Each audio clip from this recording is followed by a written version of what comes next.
பலவீனங்களும் நீங்கி போகட்டும் அப்பா. எல்லா கட்டுகளும் உடைவதாக இந்த ராத்திரி வேளையில இயேசுவின் ரத்தத்தினாலே வெளிச்சம் உண்டாவதாக அப்பா. இருள் இருக்கிற எல்லா ஸ்தலங்களும் வெளிச்சத்தை நான் பேசிக் கொண்டிருக்கிறேன். ஹல்லேலூயா. இந்த வெளிச்சம் கடந்து வரட்டும், வெளிச்சம் கடந்து வரட்டும், இந்த வெளிச்சமே கடந்து வரட்டும். இயேசுவின் வெளிச்சம் இந்த இடத்தில் கடந்து வருவதா. ஹல்லேலூயா. உம்முடைய பிரமாணம் வெளிச்சமாக இருக்கிறதுக்காய் நன்றி. உம்முடைய பிரசன்னம் வெளிச்சமாக இருக்கிறதுக்காய் நன்றி அப்பா. உம்முடைய வெளிச்சத்தில் இருளானது ஒரு நாளும் மறைய முடியாது, ஒதுங்க முடியாது அப்பா. ஒரு நாளும் ஆண்டவரை மறைவிடத்தில் அது கிரியை செய்ய முடியாது சுவாமி. வெளிச்சம் வருகிற இடத்தில் இருளுக்கு இடமில்லை. இயேசுவின் நாமத்தில் இருளுக்கும் இருளின் சம்பந்தமான எந்த கிரியைகளையும் இயேசுவின் நாமத்தில் ஒருமனப்பட்டு நாங்கள் கட்டி பாதாளத்திற்கு அனுப்புகிறோம். இந்த இடத்தில் உம்முடைய விடுதலையை நான் கட்டவிழ்கிறேன். இந்த நிமிஷமே இயேசுவின் நாமத்தில் பேசுகிறேன். விடுதலைகள் உண்டாகட்டும், ரட்சிப்பு உண்டாகட்டும், சுகம் உண்டாகட்டும் அப்பா. மகிமையும் கனமும் துதியும் உமக்கே நாங்கள் கொடுக்கிறோம். ஆவியானவரே, எங்களோடு இருக்கிறவரே உமக்கு நன்றி செலுத்துகிறோம். தொடர்ந்து இயேசுவை வெளிப்படுத்துங்கப்பா, இயேசுவை வெளிப்படுத்துங்கப்பா. சத்தியத்தில் இயேசு வெளிப்படுவாராக, வெளிப்படுவீராக. இயேசுவை வெளிப்படுத்துங்க. நீர் உம்மை வெளிப்படுத்தும் பொழுது நாங்கள் ஒன்றுமில்லாமல் போகிறோம். அதற்காக நன்றி. சுயம் சாகட்டும். மாம்சத்தை நாங்கள் நம்பவில்லை சுவாமி, மாம்சத்தை நம்பவில்லை, பலத்தை நம்பவில்லை, பராக்கிரமத்தை நம்பவில்லை. உம்முடைய ஆவியால் ஆகும் என்பதை நம்பி வந்திருக்கிறோம் அப்பா. உம்முடைய ஆவியே உயிர்ப்பிக்கிறது என்பதை நாங்கள் நம்பி அறிக்கை செய்கிறோம். தொடர்ந்து உயிர்ப்பிங்கப்பா, எங்கள் ஒவ்வொருவரையும் உயிர்ப்பிங்கப்பா. எல்லா மகிமையும் கனமும் உமக்கே உண்டாவதாக இயேசுவின் நாமத்தினாலே பிதாவே. ஆமேன், ஆமேன், ஆமேன். எடுத்து வைத்துக் கொள்ளுங்கள். கொலோசியர் 3வது அதிகாரம். எங்கே இருக்கிறோம் வாசிங்கள் பார்ப்போம். நான் ஒவ்வொரு முறையும் சொல்லி தான் உங்களுக்கு அந்த பகுதி தெரிய வேண்டிய அவசியமில்லை. எதிலிருந்து எதுவரை வாசிக்க சொல்லுவேன், எதை வாசிப்பீர்கள் எடுத்து வைத்துக் கொள்ளுங்கள். ஒருவர் கூட பதில் சொல்ல முடியவில்லையே, சொல்லுங்கள். 1 to 14 வரை எல்லாரும் ஒருமனப்பட்டவர்களை சத்தமாய் வாசிக்க போகிறோம். மறுபடியும் கொலோசியம் 3வது அதிகாரம் 1 to 14 வசனங்கள் வரை வாசித்த பிறகு இன்று வேறு ஒரு அதிகாரத்துக்கு நேராக கடந்து செல்ல விரும்புகிறேன். ஆண்டவர் எப்படி நடத்துகிறாரோ அப்படி சத்தியங்களை நாம் அறியும்படியாக தேவனுடைய ஆவியானவர் நமக்கு பலனை தருவார். கொலோசியர் 3 1 to 14 வசனங்கள் வரை வாசிக்கலாமா? எல்லாரும் சத்தமாக உங்களுடைய வேதாகமங்களை எடுத்து வைத்துக் கொள்ளுங்கள். உங்களுடைய பாஷையில் எந்த வேதாகமத்தில் இருந்தாலும் பரவாயில்லை, வாசிக்கலாம். நீங்கள் கிறிஸ்துவுடன் கூட எழுந்ததுண்டானால் கிறிஸ்து தேவனுடைய வலது பாரிசத்தில் வீற்றிருக்கும் இடத்தில் உள்ள மேலானவைகளை தேடுங்கள். நிறுத்தி வாசிக்கலாமா? அவசரப்பட வேண்டாம், உணர்ந்து வாசிக்கலாம். பூமியில் உள்ளவைகளை அல்ல, மேலானவைகளையே நாடுங்கள். ஏனென்றால் நீங்கள் மரித்தீர்கள், உங்கள் ஜீவன் கிறிஸ்துவுடனே தேவனுக்குள் மறைந்திருக்கிறது. நம்முடைய ஜீவனாகிய கிறிஸ்து வெளிப்படும் போது நீங்களும் அவரோடே கூட மகிமையிலே வெளிப்படுவீர்கள். ஆகையால் விபச்சாரம், அசுத்தம், மோகம், துரிச்சை, விக்கிரக ஆராதனையான பொருளாசை ஆகிய இவைகளை பூமியில் உண்டு பண்ணுகிற உங்கள் அவயவங்களை அழித்து போடுங்கள். இவைகளின் பொருட்டே கீழ்ப்படியாமையின் பிள்ளைகள் மேல் தேவ கோபாக்கினை வரும். நீங்களும் ஒரு காலத்தில் அவர்களுக்குள்ளே சஞ்சரித்த போது அவைகளை செய்து கொண்டு வந்தீர்கள். இப்பொழுதோ கோபமும் மூர்க்கமும் பொறாமையும் உங்கள் வாயில் பிறக்கலாகாத தூஷணமும் வம்பு வார்த்தைகளுமாகிய இவைகளை எல்லாம் விட்டுவிடுங்கள். ஒருவருக்கொருவர் பொய் சொல்லாதிருங்கள். பழைய மனுஷனையும் அவன் செய்கைகளையும் களைந்து போட்டு தன்னை சிருஷ்டித்தவருடைய சாயலுக்கொப்பாய் பூரண அறிவடையும்படி புதிதாக்கப்பட்ட புதிய மனுஷனை தரித்து கொண்டிருக்கிறீர்களே. அதிலே கிரேக்கன் என்றும் யூதன் என்றும் இல்லை, விருத்த சேதனம் உள்ளவன் என்றும் விருத்த சேதனம் இல்லாதவன் என்றும் இல்லை, புறஜாதியான் என்றும் புறதேசத்தான் என்றும் இல்லை, அடிமை என்றும் சுயாதீனன் என்றும் இல்லை, கிறிஸ்துவே எல்லாரிலும் எல்லாமுமாயிருக்கிறார். ஆகையால் நீங்கள் தேவனால் தெரிந்து கொள்ளப்பட்ட பரிசுத்தரும் பிரியருமாய் உருக்கமான இரக்கத்தையும் தயவையும் மனத்தாழ்மையையும் சாந்தத்தையும் நீடிய பொறுமையையும் தரித்து கொண்டு ஒருவரை ஒருவர் தாங்கி ஒருவர் பேரில் ஒருவருக்கு குறைபாடு உண்டானார் கிறிஸ்து உங்களுக்கு மன்னித்தது போல ஒருவருக்கொருவர் மன்னியுங்கள். இவை எல்லாவற்றின் மேலும் பூரண சர்க்குணத்தின் கட்டாகிய அன்பை தரித்து கொள்ளுங்கள். ஆமேன், ஆமேன். கடந்த வாரம் நான் சொல்லி முடித்த சில காரியங்களிலிருந்து தொடர்ந்து நான் பேச விரும்புகிறேன். உங்களுக்கு பல வாரங்களாக பரிசுத்த ஆவியானவர் எடுத்து கொடுத்தபடியாக நான் சொல்லி வருகிற சில சத்தியங்களை நாம் எல்லாரும் இந்த ஒரே அதிகாரத்தில் பார்த்து வருகிறோம். எப்படி புதிய மனுஷனை தரித்து கொண்டோம் என்ற காரியத்தையும், எப்படி பழைய மனுஷனையும் அவருடைய செய்கைகளையும் களைந்து போட்டோம் என்பதை குறித்தும் உங்களுக்கு ஆண்டவர் சொல்லி தந்திருக்கிறார். அதனால் திரும்ப திரும்ப நான் கேள்விகளை கேட்டு உங்களை புதிராத புதிரை போல பார்க்கவும் விரும்பவில்லை. அதனால் நீங்கள் புரிந்து கொண்டதை ஆவியில் புரிந்து கொண்டிருப்பீர்கள் என்றால் அது மறையாது, அழியாது, மறக்காது. எத்தனை பேருக்கு புரிகிறது? நீங்கள் சிந்தையில் பதித்து கொண்ட காரியங்கள் மறந்து விடும், ஆனால் ஆவியில் பதித்து கொண்ட காரியங்கள் மறக்காது. அதனால் தான் நான் தைரியமாய் கேள்விகளை கேட்பதற்கும் காரணம், நீங்கள் எல்லாம் ஞாபக சக்தி உள்ளவர்கள் என்பதனாலோ சிந்தனையில் சிறந்தவர்கள் என்பதனாலோ கேட்கவில்லை. ஆவியில் படிக்கிற காரியங்கள் மறக்காது என்பதனால் தான் கேட்கிறேன். சில நேரம் மறந்து போகிறோம் என்றால் என்ன அர்த்தம் தெரியுமா? ஆவியில் நாம் பெற்றுக்கொள்ளாத காரியங்கள் மறக்கும். ஆவியில் பதித்து கொண்ட காரியங்களை ஆவியானவரை எடுத்துக் கொடுக்கிறார். ஆமென். அவர் நினைப்பூட்டுகிறபடியினால் அநேக காரியங்களின் தொடர்பையும் அவர் என்ன செய்கிறார்? நினைப்பூட்டுகிறார். அதனால் ஒரு சின்ன ஆரம்பத்தை புரிந்து கொள்வீர்கள் என்றால் அதன் தொடர்ச்சியும் என்ன செய்வார்? ஆவியானவர் நமக்கு புரிய வைப்பது மாத்திரமல்ல, நமக்கு தொடர்ந்து நினைப்பூட்டவும் அவர் வல்லவராய் இருக்கிறபடினால் தான் நான் கேள்விகளை கேட்பதை தைரியமாய் செய்கிறேன். ஏனென்றால் நீங்கள் இதில் வளர்ந்தே ஆக வேண்டும். இல்லை என்றால் நாம் படித்துக் கொள்ள முடியாது. அதனால் தவறாய் பேசுகிறேனோ அல்லது தவறான பதிலோ என்பதெல்லாம் முக்கியம் இல்லை. புரிந்து கொண்டதை சொல்லக்கூடிய கிருபையை கர்த்தர் ஒவ்வொருவருக்கும் தந்திருக்கிறார். ஆமென். இதிலே நாம் வளர்ச்சி அடைகிற இடம்தான் சபை. ஏனென்றால் நாம் பயிற்றுவிக்கப்படுகிற ஒரு ஸ்தலம் சபை. அதனால் நீங்கள் சமுதாயத்தில் தேவனுக்காக பேச வேண்டும் என்றால் சபையில் முதலாவது பேச கற்றுக்கொள்ள வேண்டும்.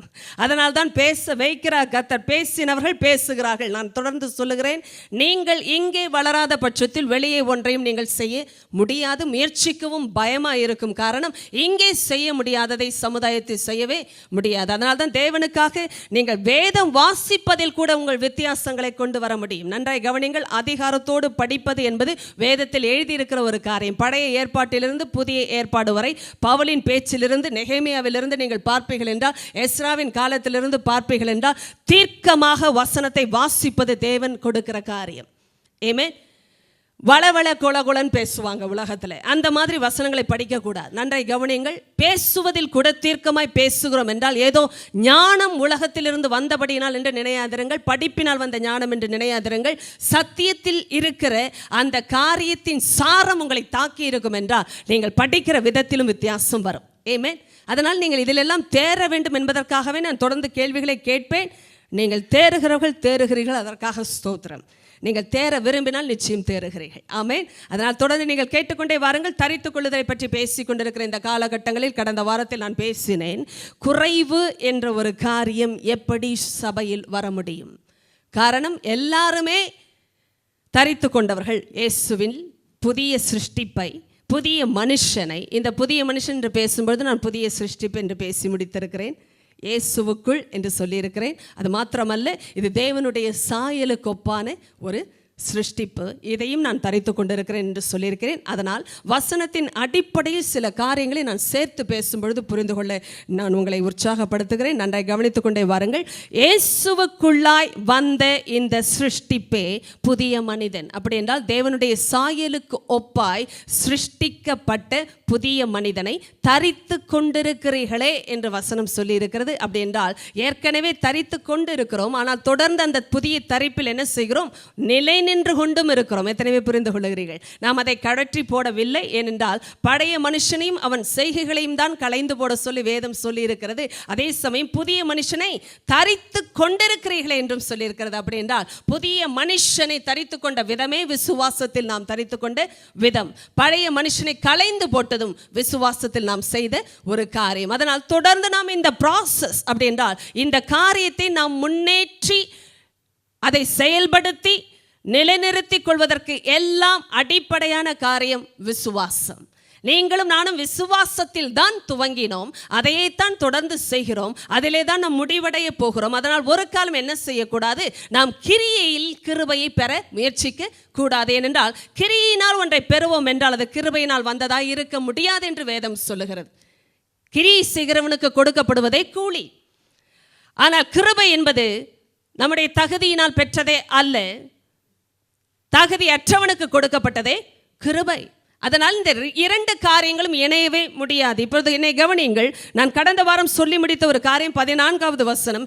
இவை எல்லாவற்றின் மேலும் பூரண சர்க்குணத்தின் கட்டாகிய அன்பை தரித்து கொள்ளுங்கள். கவனிங்கள், ஒரு சபையில் கர்த்தர் எல்லாரையுமே புதிய மனுஷனுக்குரிய காரியத்தை தரித்து கொண்டதாகவும் பேசியிருப்பார் என்றால் எங்கிருந்து குறைபாடுகள் வர முடியும் என்பதை கேள்வியாக கடந்த வாரத்தில் நான் ஆரம்பித்தேன். எத்தனை பேர் அதையாவது இப்பொழுது ஞாபகப்படுத்துகிறீர்கள்? எப்படி குறைவு வர முடியும் என்றால் எல்லாருமே தரித்து கொண்டிருக்கிறோம், எல்லாருமே முன்னேறி கொண்டிருக்கிறோம், எல்லாருமே அதை நாடுகிறோம் என்றால் குறைபாடுகள் எப்படி வர முடியும்? கவனிங்கள், இதை நான் உங்களுக்கு இப்போது கேள்வியாக கேட்கிறேன். குறைவி சொல்லியிருக்கிறது, ஒருவரை ஒருவர் தாங்கி ஒருவர் பேரில் ஒருவருக்கு குறைபாடு உண்டானால், அப்படி என்றால் உண்டாகும் என்பது அர்த்தமாகிறது. உண்டானால் என்ன செய்ய வேண்டுமாம்? கிறிஸ்து உங்களுக்கு மன்னித்தது போல ஒருவருக்கொருவர், அப்படி என்றால் ஒருவருக்கொருவர் மன்னிக்க வேண்டிய நிலைமையும் வரும், குறைபாடுகளும் உண்டாகும் என்பதே சபையின் காரியம். இப்பொழுது நீங்கள் பதிலை சொல்லுங்கள். ஏன் குறைபாடுகள் உண்டாகிறது? உண்டானால், குறைபாடு உண்டானால், அப்படின்ற குறைபாடுகள் உண்டாகும். ஏன் உண்டாக வேண்டும்? அன்பு இல்லாததினால். வேறு பதில்கள் கடந்த வாரம் நீங்கள் பதிலை சொல்லி இருக்கிறீர்கள், இருந்தாலும் நினைப்பூட்டுதலுக்காக கேட்கிறேன். இந்த வாரம் பதில். மன்னிக்க முடியாமல் இருப்பது, அன்பில் குறைவு இருப்பது, பலவீனத்தோடு இருப்பது, கீழ்ப்படியாமல் இருப்பது. வேறு பதில்கள் உண்டா? அநேக விஷயங்களில் தவறுகிறோம். நாம் எல்லாருமே தவறுகிறோம்.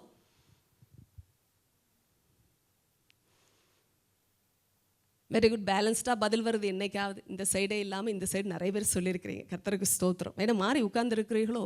இடம் மாற்றப்பட்டு இருக்கிறது. சரியான காரியம். அடுத்த வாரத்திலிருந்து மாற்றி விடுவோம் நாங்கள். இன்னுமே மாறட்டும். ஏமே சொல்லுங்கள். இருந்தாலும் எல்லார் கொடுத்த பதிலும் இணைகிற ஒரு கட்டம். சொல்லுமா, என்ன நிலைமை அது? இன்னொரு விளக்கத்தை நான் பதிலாக கேட்கிறேன். ஆவியில் ஒரே நிலைமையில் இருந்தாலும், எந்த ஆவியில் எந்த நிலைமையில் இருந்தாலும் அவரை விட மாட்டீங்க, தெரியும். உங்களுக்கு எனக்கு ஆவியே இல்லையா? என்ன ஆவி அது? ஐயோ, பரிசுத்த ஆவியை விட்டு விட்டு சொல்லுங்களேன் என்று கூட ஒன்று உண்டு. இத்தனை வாரங்களுக்கு பிறகு இப்படிப்பட்ட பதில்களை கேட்கக்கூடிய காரியங்கள் கூட உண்டு. சொல்லுங்கள், நீங்க திருப்பி பதில் சொல்லுமா? நாம் எல்லாரும் ஆவியில் ஒரே நிலைமையில் இருந்தாலும் என்ற கேள்விக்கு பதில் என்ன? நாம் எல்லாரும் ஆவியில் ஒரே நிலைமையில் இருந்தாலும். கொலோசியர் 3 தாண்டவே வேண்டாம் நீங்கள், வெளிப்பாட்டிற்கு அவசியம் இல்லை. இதையே சொல்லுங்கள். ஆவியில் ஒரே நிலைமையில் நாம் எல்லாரும் இருக்கிற கட்டம் எங்கே இருக்கிறது? கொலோசியர் 3. அப்படி என்றால் நீங்கள் ஆவி என்றால் என்னென்றே புரிந்து கொள்ளவில்லை என்றால் எப்படி புரிந்து கொள்ள முடியும்? எந்த ஆவியில் நாம் எல்லாரும் ஒரே நிலைமையில் இருக்கிறோம்?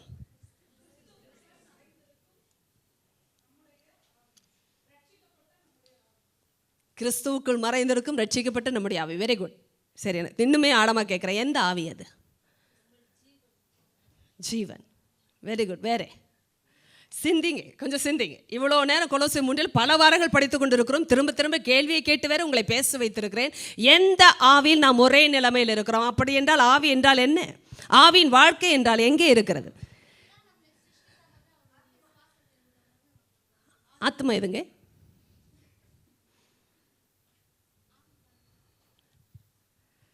சொல்லுங்க சொல்லுங்க சொல்லுங்க, நீங்கள் என்ன வேணாலும் பேசுங்க. சொல்லுங்கள், விரைவாக சொல்லுங்கள். எந்த ஆவியில் நாம் ஒரே நிலைமையில் இருக்கிறோம்? கொலோசியர் 3 அடிப்படையில். புதிய மனுஷன் எங்கே இருக்கிறான்? புதிய மனுஷன் சொல்லுங்கள். புதிய மனுஷன் எங்கே இருக்கிறான்? கிறிஸ்துவுக்குள் எங்கே இருக்கிறான்? தெளிவாக சொல்லுங்கள். இப்பொழுது கிறிஸ்துவுக்குள் புதிய மனிதன் எங்கே இருக்கிறான்? எங்கே இருக்கிறான் என்றுதான் கேட்கிறேன். நமக்குள் என்றால் எங்கே என்றுதான் கேட்டுக்கொண்டிருக்கிறேன். பொதுவான வார்த்தைகள் அல்ல, குறிப்பிட்ட வார்த்தை. நமக்குள் என்றால் எனக்குள்ளே. எனக்குள்ளே எங்கே? ஆவியில் என்றால் எங்கே? அப்பா, புரிந்ததாங்க? பரிசுத்த ஆவி பரிசுத்த ஆவி என்று சொல்லுகிறீர்கள். பரிசுத்த ஆவியானவர் எங்கேயோ இல்லை, என் இருதயத்திற்குள் இருக்கிறார். ஏமே, என் இருதயம்தான் புது சிருஷ்டியாக இயேசுக்குள்ளாக மாற்றப்பட்டது. எத்தனை முறை எபேசியர் 4 படித்தோம். இருதயம் அந்தகாரமாக இருந்தது, அறியாமையினாலே அந்தகாரப்பட்டிருந்தது. பிறகு தேவன் இயேசு வெளிச்சத்தை பிரகாசிக்க சொன்னவர். ஒரு நாள் இருதயத்தில் அந்த வெளிச்சத்தை பிரகாசிக்க சொன்னபொழுது வந்ததுதான் ரட்சிப்பு. அதனால்தான் இருள் விரட்டப்பட்டது என்று சொன்னதினால் நான் சொன்னதுதான் உயிர்ப்பிக்கப்பட்ட அனுபவம். அப்படி என்றால் ஆவி உயிர்ப்பிக்கப்பட்டது என்றால் வெளிச்சத்தை பெற்றது என்ற அர்த்தம். வெளிச்சத்தை பெற்றது என்றால் இன்னொரு அர்த்தம் தேவனோடு ஐக்கியத்தை மறுபடியும் பெற்றது என்ற அர்த்தம். அதற்கு இன்னொரு அர்த்தம் தேவன் பேசுவதை புரிந்து கொள்ளத்தக்கதாக இருதயம் உயிர்ப்பிக்கப்பட்டது. அப்படி என்றால் இன்னொரு அர்த்தம் தேவனுடைய ஆவியானவர் நம்முடைய இருதயத்தில் வந்து வாசம் பண்ணுகிறபடினால் இன்று தேவனுடைய சிந்தையை நாம் புரிந்து கொள்ளுகிறோம் என்பதே அர்த்தம். எல்லாமே வசனத்தின் இணைப்புகளோடு நாம் படித்த காரியங்கள். எத்தனை பேருக்கு இப்பொழுதாவது இணைப்புகள் புரிகிறது? இதைத்தான் நாம் படித்தோம். மனுஷனுக்குரிய காரியங்களை மனுஷனுடைய ஆவியை அன்றி நாம் அறிந்து கொள்ள முடியாதது போலவே தேவனுக்குரிய காரியங்களை தேவனுடைய ஆவியானவரையில் அன்றி புரிந்து கொள்ளவே முடியாது. 1 கொரிந்தியர் 2:11-12 வசனங்கள். பிறகு நீங்கள் குறித்து வைத்துக் கொள்ளுங்கள். ஏற்கனவே எழுதி இருக்கிறீர்கள், திரும்பவும் ஏன் எழுதுகிறீர்கள் என்றும் புரியவில்லை. அதனால் என்னை பார்த்து கொண்டிருங்கள். எத்தனை பேர் கேட்டுக்கொண்டிருங்கள்? சொல்லுமா, இப்போ எழுந்து நின்று சொல்லுமா உன் கண்டினியூஷனை. நாம் எல்லாரும் ஆவியில் ஒரே நிலைமையில் இருக்கிறபடினா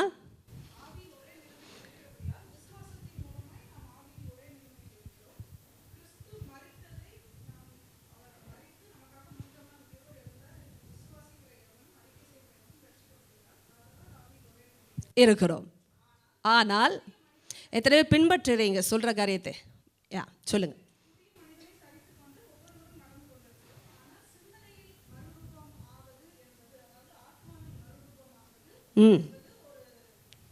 It's a process, yeah.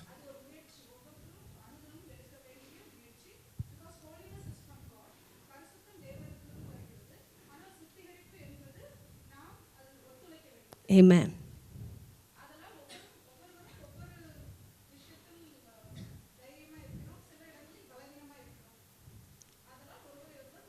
தாங்க வேண்டிய நிலைமையும் வருகிறது. ஏனென்றால் குறைபாடுகளும் உண்டாகிறது. எத்தனை பேருக்கு இப்பொழுது புரிகிறது நான் சொன்ன வார்த்தை? நாடி. நாடி இந்த வார்த்தையை தான் பேசின பொழுது எங்கேயும் நான் பார்த்தோம் 1வது வசனத்திலிருந்து நீங்கள் கிறிஸ்துவுடனே கூட எழுந்ததுண்டானால் பார்த்தோம் அல்லவா? எங்கே இருக்கிறது 1வது வசனம்? பார்த்து கொண்டு இருக்கிறீங்களா? கிறிஸ்து தேவனுடைய வலது பாரிசத்தில் விட்டிருக்கும் இடத்துள்ள மேலானவைகளை தேடுங்கள். 2வது வசனம் பூமியில் உள்ளவைகளை அல்ல மேலானவைகளையே நாடுங்கள். அப்படி என்றால் இயேசுவுக்குள்ளாக நாம் மறுபடியும் பிறந்தது எவ்வளவு நிச்சயமோ அவ்வளவு நிச்சயம் கிறிஸ்துவுடனே கூட நாம் எழுந்ததும். ஏனென்றால் அவர் எழுந்திருக்கவில்லை என்றால் நான் மறுபடியும் பிறப்பதும் அர்த்தமற்று போகும். காரணம், கர்த்தர் எழுந்தபடியினால்தான் பாவத்தின் மேல் அதிகாரம் உடைக்கப்பட்டது. அவர் உயிர்த்தெழுந்த வல்லமையினால்தான் இன்றும் பரிசுத்த வாழ்க்கை வாழ்வது அர்த்தமுள்ளதாய் மாறி இருக்கிறது. அதனால் மறுபடியும் என்னை பிறக்க வைத்தவர் எதற்காக பிறக்க வைத்தார்? புதிய மனுஷனுக்குரிய அந்த நாட்டத்தை விருப்பத்தை எனக்குள் கொடுக்கும்படியே இயேசு எனக்குள் வந்தார். இயேசு எனக்குள் வந்ததினால் என்ன நடந்தது? புதிய மனுஷனுக்குரிய காரியங்கள் உண்டானது. எத்தனை புரிந்து கொள்ளுகிறீர்கள்? இல்லை என்றால் சான்ஸ் இல்லை. நான் ஏற்கனவே ஒன்றை சொன்னேன், பரிசுத்தம் கர்த்தரால் வரவில்லை என்றால் சுத்திகரிப்பின் அர்த்தமும் எனக்கு தெரியாது. குளிப்பதின் மேன்மையே எனக்கு தெரியவில்லை என்றால், நன்றாக கவனிங்கள், எதை நான் புரிந்து கொள்ளவில்லை? பரிசுத்தத்தை நான் புரிந்து கொள்ளாத பட்சத்தில் சுத்திகரிப்பை நான் புரிந்து கொள்ள முடியாது. அதை போலவே ஏன் குளிக்கிறேன் என்பதை நான் ஏன் செய்தேன் என்றால் சுத்தத்தின் அருமை எனக்கு குளித்த பிறகு தெரியும். அழுக்காகவே இருக்கிறவங்களுக்கு இது தெரியாது. ஒரு தடவை கூட குளிக்காதவர்களுக்கு இது தெரியாது. ஆனால் இயேசு வந்ததினால்தான் பரிசுத்தம் என்ன என்பதை நான் புரிந்து கொள்ள ஆரம்பித்தேன். புதிய டேஸ்ட், புதிய ருசி, புதிய வாஞ்சைகள், புதிய திருப்பு முனைகளை கர்த்தரே கொடுத்தபடினால்தான் இன்று அந்த டைரக்ஷனில் போகிறதுக்குரிய ஒரு வாஞ்சையே எனக்கு கொடுக்கப்பட்டது. எத்தனை பேர் புரிகிறது? அதனால தான் ஆரம்பமும் அவரால், தொடர்ச்சியும் அவரால், முடிவும் அவரால். இதை நீங்கள் புரிந்து கொள்வீர்கள் என்றால் இந்த அத்தியாயம் முழுவதும் ஏதோ நான் தேடுகிறேன், நான் நாடுகிறேன் என்ற வார்த்தை வருவது போல் வந்திருந்தாலும் ஏன் அப்படி ஆண்டவர் அதிகாரப்பூர்வமாய் பேசுகிறார் என்றால் ஆரம்பித்தவர் அவர், ஆமே, கொடுத்தவர் அவர். அதனால தான் நாடுங்கள் தேடுங்கள் என்று சொல்லுகிறார். ஏன் சொல்லிவிட்டார் தெரியுமா? நீங்க கிறிஸ்துவுடனே எழுந்ததுண்டானால். இல்லை என்றால் சான்ஸ் இல்லை. இல்லை, எழுந்திருக்கிறேன், நான் ஆண்டவரோடு எழுந்திருக்கிறேன். இல்லை என்றால் அதற்குரிய வாய்ப்பே இல்லை. எழுந்ததுண்டானால், ஏனென்றால் மரித்தது என்ன என்றும் எனக்கு தெரியும், எழுந்தது என்ன என்றும். எத்தனை பேர் புரிந்திருக்கிறீர்கள்? நீங்கள் எல்லாம் மரித்திருக்கிறீர்கள் என்று. எத்தனை பேர் செத்து போயிட்டீங்க? லாஸ்ட் வீக் கேட்டேன் இல்லை இந்த கேள்வி? எத்தனை பேர் மரித்தீர்கள்? இப்போ தான் மறிச்சிங்களா? எத்தனை பேர் மரித்தீர்கள்? நான் எல்லாரையும் கேட்கல, தனியாக தான் கேட்கிறேன். எத்தனை பேர் மரித்தீர்கள்? நான் மரித்தேன். சொல்லுங்கள், எதற்கு மரித்தேன்? கரெக்டாக சொல்லிட்டேன். பாவத்துக்கு மரித்த நாம் நீதிக்கு சரியே சொன்னீங்க. இதை நாம் செய்து காட்டின இடம் எங்கே? அதை எங்கே விசுவாசத்தில் மறுபடியும் செய்தோம் தெரியுமா? ஞானஸ்தானம் எடுத்த பொழுது. ஞானஸ்தான தொட்டியில் செய்து காட்டினோம். எதை செய்து காட்டினோம்? நான் பாவத்துக்கு மரித்து நீதிக்கு உயிர்த்திருக்கிறேன் என்பதை அடையாளமாக காட்டினேன். நான் ஞானஸ்தானம் எடுத்த பொழுது ரட்சிக்கப்படவில்லை, ரட்சிக்கப்பட்டதினால் ஞானஸ்தானம் எடுத்தேன்.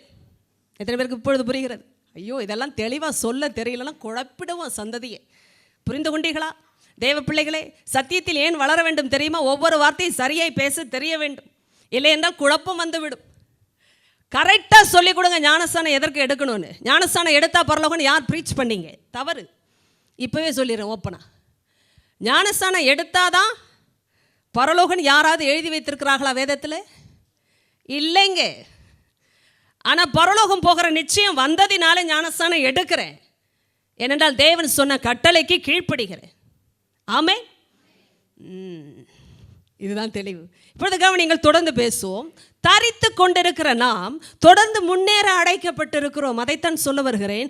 நமக்குள் ஒரு நாடுதலையும் நமக்குள் ஒரு தேடுதலையும் ஆரம்பித்தவரே தேவன். முற்காலத்திலே இதை நாம் செய்திருந்தோம். எந்த விதத்தில் செய்திருந்தோம்? இந்த நாடுதலையும் தேடுதலையும் நமக்குள் வேறொரு தேவன் வைத்திருந்தான். இந்த பிரபஞ்சத்தின் தேவனானவன் அவனுக்குரிய நாடுதலையும் அவனுக்குரிய தேடுதலையும் நமக்குள் வைத்திருந்தான். கரெக்ட் தானே? There were certain sort of specific evil desires were present. Almost all of the desires were evil. ஏன்னா நம்முடைய வாழ்க்கைக்கு மேல் இருந்த இந்த பிரபஞ்சத்தின் தேவனானவன் அவனுக்குரிய இச்சைகளை செய்கைகளை செய்யும்படியாக நம்ம என்ன செய்திருந்தான்? அடிமைத்தனத்தில் வைத்திருந்தான். அடிமைத்தனம், அதற்கு பெயரே அடிமைத்தனம். எத்தனை பேர் புரிந்து கொள்கிறீர்கள்? அடிமைத்தனம். என்னை கவனிங்க, அடிமைத்தனத்தில் இருக்கிறவர்கள் ஒரு நாளும் சுதந்திரவாளிகளாய் இருக்கவே. அப்படி என்றால் என்ன அர்த்தம்? அடிமையானவன் சுதந்திரவாளியாக இருக்க முடியாது. அப்படி என்றால் என்ன அர்த்தம்? ஜென்ரல் ஒப்பீனியன், ஜென்ரல் வியூஸ் கொடுங்க பாப்போம். என்னங்கய்யா? சுயமாய், சரியான வார்த்தை, சுயமாய் எதையுமே. ஆனால் நாம் சுயமாய் செய்தோம் அல்லவா? சுயமாய்த்தான் செய்தோம் அல்லவா? ஐயா சொல்ற பாயிண்ட் சரியான யதார்த்தத்தின் பதில். அடிமையானவன் சுயமாய் எதையுமே, ஆனால் சுயமாய் தானே எல்லாவற்றையும் செய்தோம். ஆனால் கொடுத்தவன் யாருன்னே நமக்கு தெரியாது. நாம நினைச்சோம் நம்ம வாழ்க்கைக்கு நம்ம தான் ராஜா. எத்தனை பேர் இந்த வார்த்தையெல்லாம் சொல்லியிருக்கிறீங்க? சொல்ல மாட்டீங்க. இப்போ என் வாழ்க்கைக்கு நான் தான், என் வாழ்க்கை என் கையில் தான். அதை சொல்லும் போதே அவன் தான் கையில் வச்சுருந்தான். ஏன்னா இதெல்லாம் சொல்கிறது அவனுக்கு ரொம்ப பிடிக்கும். உன் வாழ்க்கை உன் கையில் இருக்குன்னு சொல்லித்தரல, என் வாழ்க்கை என் கையில் இருக்குன்னு சொல்கிறாங்க. எல்லாருடைய வாழ்க்கை யார் கையில் இருக்கு? ஓப்பனாக பேசுங்க. அதை நான் அவன் சொல்கிறீங்க, பிசாசு கையில் இருக்கு. ஆமே, இதை எல்லாரும் புரிந்து கொள்ளணும். நல்லா கவனிங்க. என் லைஃப் என் கையில்ன்றதெல்லாம் கேட்க நல்லா இருக்கு. ஆனால் இதை சொல்கிற ஆட்கள் எல்லாருமே யார் கையில் இருக்காங்க? அதனால தான் ஆண்டவர் சொன்னார், என் சித்தத்தின் படி அல்லப்பா உம் சித்தத்தின். அப்படி சொல்றவங்க தான் தேவனுடைய கரத்தில் இருக்கிறாங்க. ஏனென்றால் அவர்களுக்கு தெரியும் அவருடைய வாழ்க்கை அவருடைய கையில் இல்லை. இப்ப நன்றாய் கவனிங்கள். அடிமையான காலத்திலே எதை செய்தோம், யாருக்காக செய்தோம், ஏன் செய்தோம், எதற்காக செய்தோம் என்ற கூட விளக்கங்கள் கிடைக்கவில்லை. ஏனென்றால் அந்தகாரத்தில் இருக்கும் பொழுது விளக்கங்கள் இல்லை. பாருங்க, எல்லாம் சுயமா செய்தேன்னு நினைக்க வைத்தான். எல்லாம் என் கண்ட்ரோல்ல இருக்கு. எத்தனை பேர் அப்படி நினைத்திருந்தோம்? உண்மைதான். என் வாழ்க்கை என் கண்ட்ரோல்ல இருக்கு, என் முடிவுகள் என் கையில் இருக்கு. உண்மைதான். எனக்கு தெரியும் எப்படி வாழ வேண்டும் என்று. நான் எடுத்த முடிவுக்கு நானே காரணம். எனக்கு தெரியும் என் வாழ்க்கை எப்படி முடிய போகிறது என்றெல்லாம் பேச துணிந்ததற்கு காரணம் அந்தகாரத்தில் இருக்கிற காரியங்கள் விளக்கத்தை பெறுவதே இல்லை. வெளிச்சம் வரும் பொழுதுதான் விளக்கங்கள் உண்டாக்கப்படுகிறது. ஏனென்றால் வெளியரங்கமாக்குகிறதெல்லாம் வெளிச்சமாக இருக்கிறது. வெளியரங்கமாக்கக்கூடிய வல்லமை வெளிச்சத்துக்கு மட்டும்தாங்க இருக்கு. அதனால தான் சத்தியம் வரும்பொழுது தான் நமக்கே தெரிய வருகிறது, ஓ நான் சிந்தித்த விதம் தவறு, நான் யோசித்த வழிகள் தவறு, என்னுடைய நினைவுகளின் தோற்றம் கூட தவறு, என்னுடைய முடிவுகளின் முடிவு கூட தவறு என்று காட்டக்கூடிய வல்லமை சத்தியம் வரும்பொழுது மட்டுமே உண்டு. அதனால் தான் ஆண்டவர் பேசி கேட்கிற ஒரு ஆத்மா சொல்லும், அப்பா நீ பேசும் அடியேன் கேட்கிறேன். ஆத்துமாவே பேசும். ஏன் ஆத்துமா பேசுகிறது? இப்பொழுது யார் இந்த ஆத்துமா? நானே அந்த ஆத்துமா. இப்ப நான் சொல்றேன், இதே ஆள் நான் சொல்றேன், ரட்சிக்கப்பட்ட பிறகு ஆண்டவரே நீங்க சொன்னா கேட்கிறேன். ஏனென்றால் நானாக எடுக்கிற முடிவுகள் சரியாகவே, ஒரு மனுஷனுடைய வழிகள் எல்லாம் அவனுடைய பார்வைக்கு நலமாகத்தான் தோன்றும், ஆனால் அவைகளுடைய முடிவோ மரண வழிகள். முடிவை யாருமே அறிய முடியாது ஆண்டவரை தவிர, ஆனால் அவனுடைய பார்வைக்கு எல்லாமே நலமாய் தோன்றும்.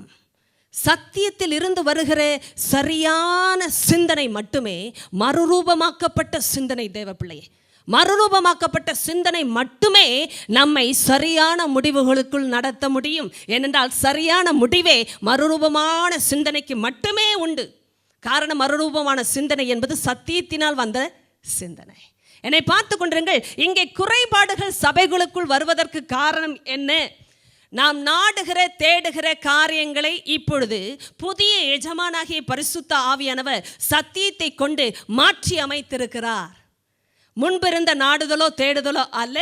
அதான் பழைய மனுஷனையும் அவனுடைய, நன்றாய் கவனியுங்கள், இந்த செய்கைகளுக்கு பின்னணியில் ஒரு மனுஷன் இருக்கிறான். எதையோ நான் செய்யவில்லை, எப்படியோ நான் செய்துவிடவில்லை, அதை செய்ய வைத்ததற்கு காரணம் ஒரு மனுஷன் என்றால் அந்த பழைய மனுஷனை ஆண்டு கொண்டிருந்த அந்த அந்தகாரத்தின் கிரியைகள், இருளில் இருந்த அந்த இருதயத்தின் காரியங்கள் அந்த மனுஷனை சில காரியங்களை செய்யும்படியாக அவனை அடிமைத்தனத்தில் வைத்திருந்தது. என்னை பாருங்கள், நாமதான் செய்தோம், நம்முடைய கட்டுப்பாட்டில் தான் செய்தோம் என்று நினைத்தோம். ஆனாலும் அடிமைத்தனத்தில் செய்து கொண்டிருந்தோம். நாம வெளிச்சத்தில் சிந்திக்க முடியவில்லை. வெளிச்சத்துக்குரிய காரியங்கள் நமக்குள் இல்லை. நன்றாய் கவனிங்கள். ஒரு மனுஷனுடைய வழிகள் அவனாலே ஆகிறதல்லவென்று நான் அறிந்திருக்கிறேன் கர்த்தாவே என்று எரேமியா தீர்க்கதரிசி பேசியிருக்கிறான். ஒரு மனுஷனுடைய வழிகள் அவனாலே ஆகிறதல்லவென்று நான் அறிந்திருக்கிறேன். நாம வாட முடியாதுங்க. அதனால்தான் நம்முடைய இருதயத்துக்கு வெளிச்சம் வேண்டும் என்பதை அறிந்த தெய்வம் வெளிச்சத்தை இருதயத்தில் அனுப்பினார். 2 கொரிந்தியர் உங்களுக்கு நன்றாகவே தெரியும், 4:6, இருளிலே வெளிச்சத்தை பிரகாசிக்க சொன்ன தேவன் தான் அதை செய்ய முடியும். நம்மால் அந்த வெளிச்சத்தை நாம பெற்றுக்கொள்ளவே முடியாது. அதனால் தான் ரட்சிப்பு என்ற அந்த வார்த்தையே கர்த்தருக்குரியது. எத்தனை பேர் கேட்டீர்கள்? நீங்கள் இன்னொரு ஆளை ரட்சிக்க முடியாது. சுவிசேஷத்தை பகிர்ந்து கொள்ள வேண்டுமானால் செய்யலாம், நீங்கள் இன்னொருவரை ரட்சிக்க முடியாது. ஒருவரையும் ரட்சிக்க கூடிய வல்லமை இன்னொரு மனுஷனுக்கு கிடையாது. சுவிசேஷத்தை பகிர்ந்து கொள்ளும் பொழுது நன்றாய் கவனிங்கள், பரிசுத்த ஆவியானவரை நம்பி நீங்கள் சத்தியத்தில் வளர்கிற ஆள் என்றால் உங்கள் வாயின் வார்த்தைகள் சத்தியத்திலிருந்து புறப்படும் என்றால் ஆவியானவர் அதை பயன்படுத்துவார். ஆமென். நன்றாய் கவனிங்கள். வேத பாடக வகுப்பு ஏதோ உங்களுடைய சிந்தனை திறனை பெருக்கிக் கொள்ளவோ அல்லது சிறந்ததை கேட்க வருகிற இடத்தில் நீங்கள் பிரசங்கத்தை ஒரு என்ன சொல்லலாம், நவரச பாணியில் வருகிற ஏதோ வார்த்தைகளை கேட்டுவிட்டு போகிற இடத்தில் வரவில்லை. சத்தியத்தில் வளர்கிற இடத்தில் வந்து கொண்டிருக்கிறீர்கள் என்றால் நீங்கள் பயிற்றுவிக்கப்படவே நான் இருக்கிறேன். கர்த்தர் போதகர்களை சபையை பயிற்றுவிப்பதற்காகவே பயன்படுத்துகிறார் கிருபையாக. நன்றாய் கவனிங்கள். அப்படி என்றால் நீங்கள் பயிற்றுவிக்கப்படுகிற இடத்தில் இருக்கிறீர்கள். வளர வேண்டும், போதிக்கப்பட்டதில் வளர வேண்டும். அப்படியே உள்ளபடியே பேசிக்கொண்டு இருக்கக்கூடாது. உங்களுடைய வார்த்தைகள் மாற வேண்டும். வசனத்தின் அடிப்படையில் ஆவி ஆத்தும சரீரத்தை பற்றி ஏன் இவ்வளவு விளக்கங்கள் கொடுக்கப்படுகிறது என்றால் உங்களுக்கு சுவிசேஷத்தை பகிர்ந்து கொள்ளும் பொழுது நித்தியத்தை குறித்து பேச கர்த்தர் உங்களை பயிற்றுவிக்கிறார். நீங்கள் பேசுவது சத்தியம் என்றால் ஆவியானவர் கூட இருந்து கிரியை செய்வார். அப்படி கிரியை செய்யும்போது ரட்சிப்பை அவர் கொண்டு வருவார். ஏனென்றால் ஒரு மனுஷனுக்குள் நிச்சயத்தை அனுப்புவதே ஆவியானவர். நிச்சயம் என்ற வார்த்தை தமிழிலே, ஆங்கிலத்தில் என்றால் கன்விக்ஷன். அந்த நிச்சயத்தை அனுப்புகிறவர் ஆவியானவர். நீங்கள் பேசும் பொழுது குத்துவார் உள்ளத்தை. இதுதான் சத்தியம், இதைத்தான் நீ பெற்றுக்கொள்ள வேண்டும், இதற்குத்தான் நீ உன்னை ஒப்புக் கொடுக்க வேண்டும். நன்றாய் கவனிங்கள். அப்படித்தான் விசுவாசித்தோம், ரட்சிக்கப்பட்டோம். சகோதரி சொன்னது போல விசுவாசித்தோம் என்பது மாத்திரமல்ல, அறிக்கை செய்தோம். ஆமென். வாய் திறந்து எத்தனை பேர் புரிந்து கொள்கிறீர்கள்? எத்தனை தான் விசுவாசித்தாலும் ரட்சிப்பு முழுமையாகாது. விசுவாசித்தால் நீதி உண்டாகும், ஆனால் ரட்சிப்பு உண்டாக வேண்டும் என்றால் வாயினாலே அறிக்கை பண்ணப்படும். ரோமர் 10:8-10 எத்தனை பேர் கேட்டீர்கள்? அறிக்கை பண்ணப்படும், அறிக்கை பண்ணப்படவில்லை என்றால் ரட்சிப்பு உண்டாகாது. நீதி வேண்டுமானால் உண்டாகும் இருதயத்திலே, அதுவும் இருதயத்திலே. எத்தனை பேர் கேட்டீர்கள்? இப்பொழுது என்னை பாருங்கள், இத்தனை காரியங்களும் நம் எல்லாருக்கும் ஆண்டவர் எழுதி வைத்திருந்தாலும் இந்த விஷயத்தில் எங்கே குறைபாடுகள் உண்டாகிறது என்றால், நாம் எல்லாருமே குறைவு உடையவர்கள், விழுகிறவர்கள், தடுமாறுகிறவர்கள், பூரணர்கள் அல்லாதவர்கள். அதனால் நாடி தேடுகிற காரியங்களில் நாம் என்ன செய்கிறோம்? சில நேரம் தடுமாறி விடுகிறோம். அதனால் குறைபாடுகள் உண்டாகிறது. இப்பொழுது மற்றவர்கள் என்ன செய்கிறார்கள்? அதை தாங்குகிறார்கள். அவர்களுடைய குறைபாடுகள் வரும்பொழுது நானும் தாங்குகிறேன். ஏன் தாங்க வேண்டிய அவசியம் வருகிறது என்று இப்பொழுது எத்தனை பேருக்கு புரிகிறது? வசனத்தின் அடிப்படையில் சொல்லுங்கள் பார்ப்போம். 13 யாராவது ஒரு விளக்கம் சொல்லுங்கள். சரி, மற்றவர்கள் குறைபடும் பொழுது நான் தாங்குகிறேன், நான் குறைபடும் பொழுது மற்றவர்கள் தாங்குகிறார்கள். ஏன் தாங்க வேண்டும்? முதலாவது அப்படி போடுமா நம்முடைய குறைபாடுகளை ஒருவர் என்னை பாருங்க. இப்பொழுது முக்கியமான ஒரு குறிப்பு, இயேசுவுக்குள்ளாய் மறுபடியும் பிறந்த, அதாவது புதிய மனுஷனான, அப்படி சொல்லுகிறேன், புதிய மனுஷனை தரித்து கொண்ட நான் தான் புதிய மனுஷி, நான் தான் புதிய மனுஷன். இப்பொழுது எனக்குள் இயேசு பரிசுத்த ஆவியானவரை கொண்டு நடத்துகிறார். எத்தனை பேர் மறுபடியும் புரிந்து கொள்கிறீர்கள்? இருதயத்தில் கேட்டீர்களா? ஆண்டவர் எங்கேயும் நடத்துகிறார், வேற எங்கேயும் நடத்த மாட்டார். நல்லா கவனிங்க, உங்கள் சரீரத்தையும் என் சரீரத்தையும் நடத்த மாட்டார். ஏனென்றால் அவர் ஆவியானவர், தேவன் ஆவியானவர். சரீரத்தில் ஒரு நாளும் அவர் நடத்த மாட்டார். உங்கள் ஆத்மாவையும் நடத்த மாட்டார். அதையும் சொல்லிவிடுகிறேன். இதை எப்படி சொல்வது? ஆத்மா என்றால் யார்? என்னை அவர் நடத்த மாட்டார். என்ன அர்த்தம்? எங்கே சொல்லி தருவார்? என் இருதயத்தில் அவர் உணர்த்துவார், என் இருதயத்தில் அவர் பேசுவார், என் இருதயத்தில் அவர் போதிப்பார். அநேக வார்த்தைகள் வேதத்தில் உண்டு. என் இருதயத்தில் அவர் குத்துவார், நிச்சயத்தை அனுப்புவார். என் இருதயத்திற்கு அவர் போதனை செய்வார், என் இருதயத்தை ஒருவேளை வாதிப்பார். இதெல்லாம் பரிசுத்த ஆவியானவர் செய்கிற பல காரியங்கள். என் இருதயத்தை அவர் சுத்திகரித்திற்கு கொண்டு இருக்கிறார். என்னெல்லாம் உள்ளே வருகிற காரியங்கள் தேவனுக்குரியது அல்லாததாய் வரும்பொழுது அவர் பிரித்து காட்டுவார். வசனம் வரும்பொழுது என்ன நடக்கிறது? ஆவியும் ஆத்துமாவும் பிரியும். மனுஷனுக்குரிய காரியங்கள் எது, தேவனுக்குரிய காரியங்கள் எது என்பது பிரியும். உண்மைதானே? இப்பொழுது நான் தான் என்ன செய்கிறேன்? அந்த சத்தியத்திற்கு ஆமேன்னு சொல்லுகிறேன். அப்பா, உங்கள் சத்தியம் என்னதென்று எனக்கு தெரியும் ஐயா. என் சிந்தனையை நான் என்ன செய்கிறேன்? ஒப்புக் கொடுக்கிறேன்.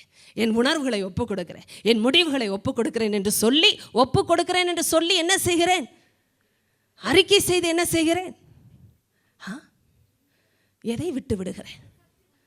சத்தியத்தை விட்டு விடுகிறேனா? ஐயோ, பதிலை சொல்லிக்கொண்டே வாருங்களே. என்ன செய்கிறேன்? கீழ்ப்படுகிறேன். எதற்கு? சத்தியத்திற்கு. இப்பொழுது நன்றாய் கவனிங்கள். நான் விட்டு விடுகிறேன், நான் ஒப்புக் கொடுக்கிறேன், எல்லாம் சரிதான், முடிவை நான் தானே எடுக்கிறேன். அப்போ சத்தியத்தின் வழிக்கு நான் திரும்ப வரும்பொழுது கர்த்தர் என்ன செய்வா? என்னோடு இருப்பா, வெற்றியை எனக்கு தருவார், கனி கொடுக்கிற வாழ்க்கையில் வைப்பா. இல்லை என்றால் கனி வராது. நன்றாய் கவனியுங்கள். எல்லாரும் ஆண்டுக்குள்ள தான் இருக்கிறோம். சில பேர் கனி கொடுக்குறாங்க, சில பேர் கொடுக்க முடியல. குறைபாடுகள் உண்டாகிறது. இப்பொழுது ஒருவரை ஒருவர் ஏன் தாங்குகிறோம் என்பதற்கு பதில் என்ன? சொல்லுங்கள். பார்த்தீர்களே, மறுபடியும் என்னையே பார்க்கிறீர்களே. அன்பு நிமித்தமாமா 13 பார்த்து மட்டும் சொல்லுங்கள் பதில். ஏன் தாங்கி? ஏற்கனவே பதில் சொல்லிட்டீங்க, ஆனாலும் தேடுறீங்க பார்த்தீங்களா? அதனால தான் நான் இதை திரும்ப திரும்ப கேட்கிறேன். ஏற்கனவே பதிலை அழகாய் சொல்லிவிட்டாங்க. கிறிஸ்து என்னை ஏற்கனவே தாங்கினாரா? இன்றும் தாங்குகிறார். எத்தனை பேருக்கு புரிகிறது? இனியும். அதனாலே தப்பு பண்றேன்றீங்களா? இன்று வரப்போகிற செய்தி வேறானது. 8 மணிக்கு மேலே தொடரும். பாருங்கள், கிறிஸ்து உங்களுக்கு மன்னித்தது போல ஒருவருக்கொருவர். அப்போ கவனிங்க, கிறிஸ்து இன்றைக்கு மன்னிக்கலைனா, இன்றைக்கும் என்னை அவர் தாங்கலைனா, சொல்லுங்க என்ன நடக்குதுன்னு அர்த்தம்? நம்மளா இருந்திருக்க மாட்டோம். வேற என்ன பதில்?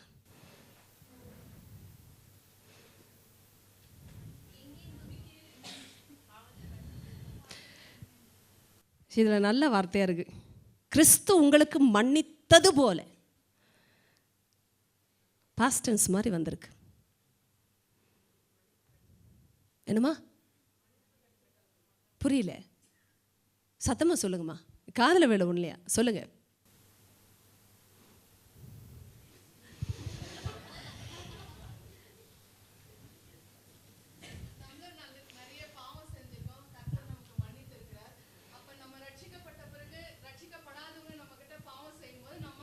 ரட்சிக்கப்படாதவங்களா? ஓ அட்டேங்க அப்பா, ரட்சிக்கப்பட்டவங்க தப்பே பண்ணுறதில்ல. ரட்சிக்கப்படாதவங்க பண்ணாதான் ஈஸியாக மன்னித்து விடலாமே. ஏனென்றா ரட்சிப்படையாதவர்கள் சத்தியத்தையும் அறியவில்லை, ஆண்டவரையும் பெறவில்லை, ஆவியில் இன்னும் வெளிச்சமில்லை, அவர்களை மன்னிப்பது சுலபம். ஆனால் ரட்சிக்கப்பட்டவர்கள் அதைத்தனமா இங்கே பார்த்து கொண்டிருக்கிறோம். ஒருவருக்கொருவர் குறைபாடு எங்கே உண்டானது? சபையில் முதலாவது, சமுதாயத்தில் இரண்டாவது. நான் வரவில்லை என்று சொல்லவில்லை. விஷயம் என்ன என்றால், ஒருவருக்கொருவர் குறைபாடு எங்கே வந்தது? சபையில் வந்தது. நன்றாய் கவனிங்கள். இங்கே விஷயம் என்னென்றால், நாம் எல்லாரும் எல்லாரும் எல்லாரும் அடிமை என்றும் இல்லை, சுயாதீனம் என்றும் இல்லை, புரதேசத்தான் என்று இல்லை, கிரேக்கன் என்று இல்லை, யூதன் என்றும் இல்லை, எல்லாருக்குள்ளும் கிறிஸ்துவே எல்லாமுமாய் இருக்கிறார் என்றால் என்ன அர்த்தம்? எந்த பின்னணியத்திலிருந்து, எந்த மதத்திலிருந்து, எந்த பாஷையிலிருந்து யார் வந்திருந்தாலும் விசுவாசத்தால் இயேசுவுக்குள் புதிய மனுஷனை தரித்து கொண்டிருக்கிறோம். அப்படி என்றால் எல்லாருக்குள்ளும் இயேசு இருக்கிறார், எல்லாமுமாய் இருக்கிறார். என்னை பாருங்கள், எல்லாமுமாய் அப்படின்றால் என்ன அர்த்தம்? எல்லாமுமாய் இருக்கிறார். அப்படின்னா என்ன அர்த்தம்? அடிமையாக இருக்கிறவனுக்கு சுதந்திரவாளியாய் வந்து விடுகிறார், சுதந்திரவாளியாக இருக்கிறவனை அடிமைப்படுத்துகிறார். எதற்கு? நீதிக்கு. வேற இந்தியாவில் பிறந்திருக்கலாம், அமெரிக்காவில் இருந்திருக்கலாம், எனக்கு அது இல்லை, உனக்கு இது இல்லை, எல்லாருக்குள்ளேயும் எல்லாம் இருக்கு. என இயேசு வந்து விட்டா, அதனால் நிறைவு வந்து விட்டது. இப்பொழுது கவனிங்கள், குறைவு என்பதே இல்லை. இதை முதல்ல புரிந்து கொண்டால் ஆண்டவர் சொல்லுகிறார், அப்போ நான் எல்லாருக்குள்ளேயும் இயேசு எல்லாமுமா இருந்தார் என்றால் எல்லாரும் நல்லா தானே இருக்கணும். என்ன இப்படி பார்க்குறீங்க? எல்லாரும் நல்லா தானே இருக்கணும். ஏன் குறைவு வந்தது?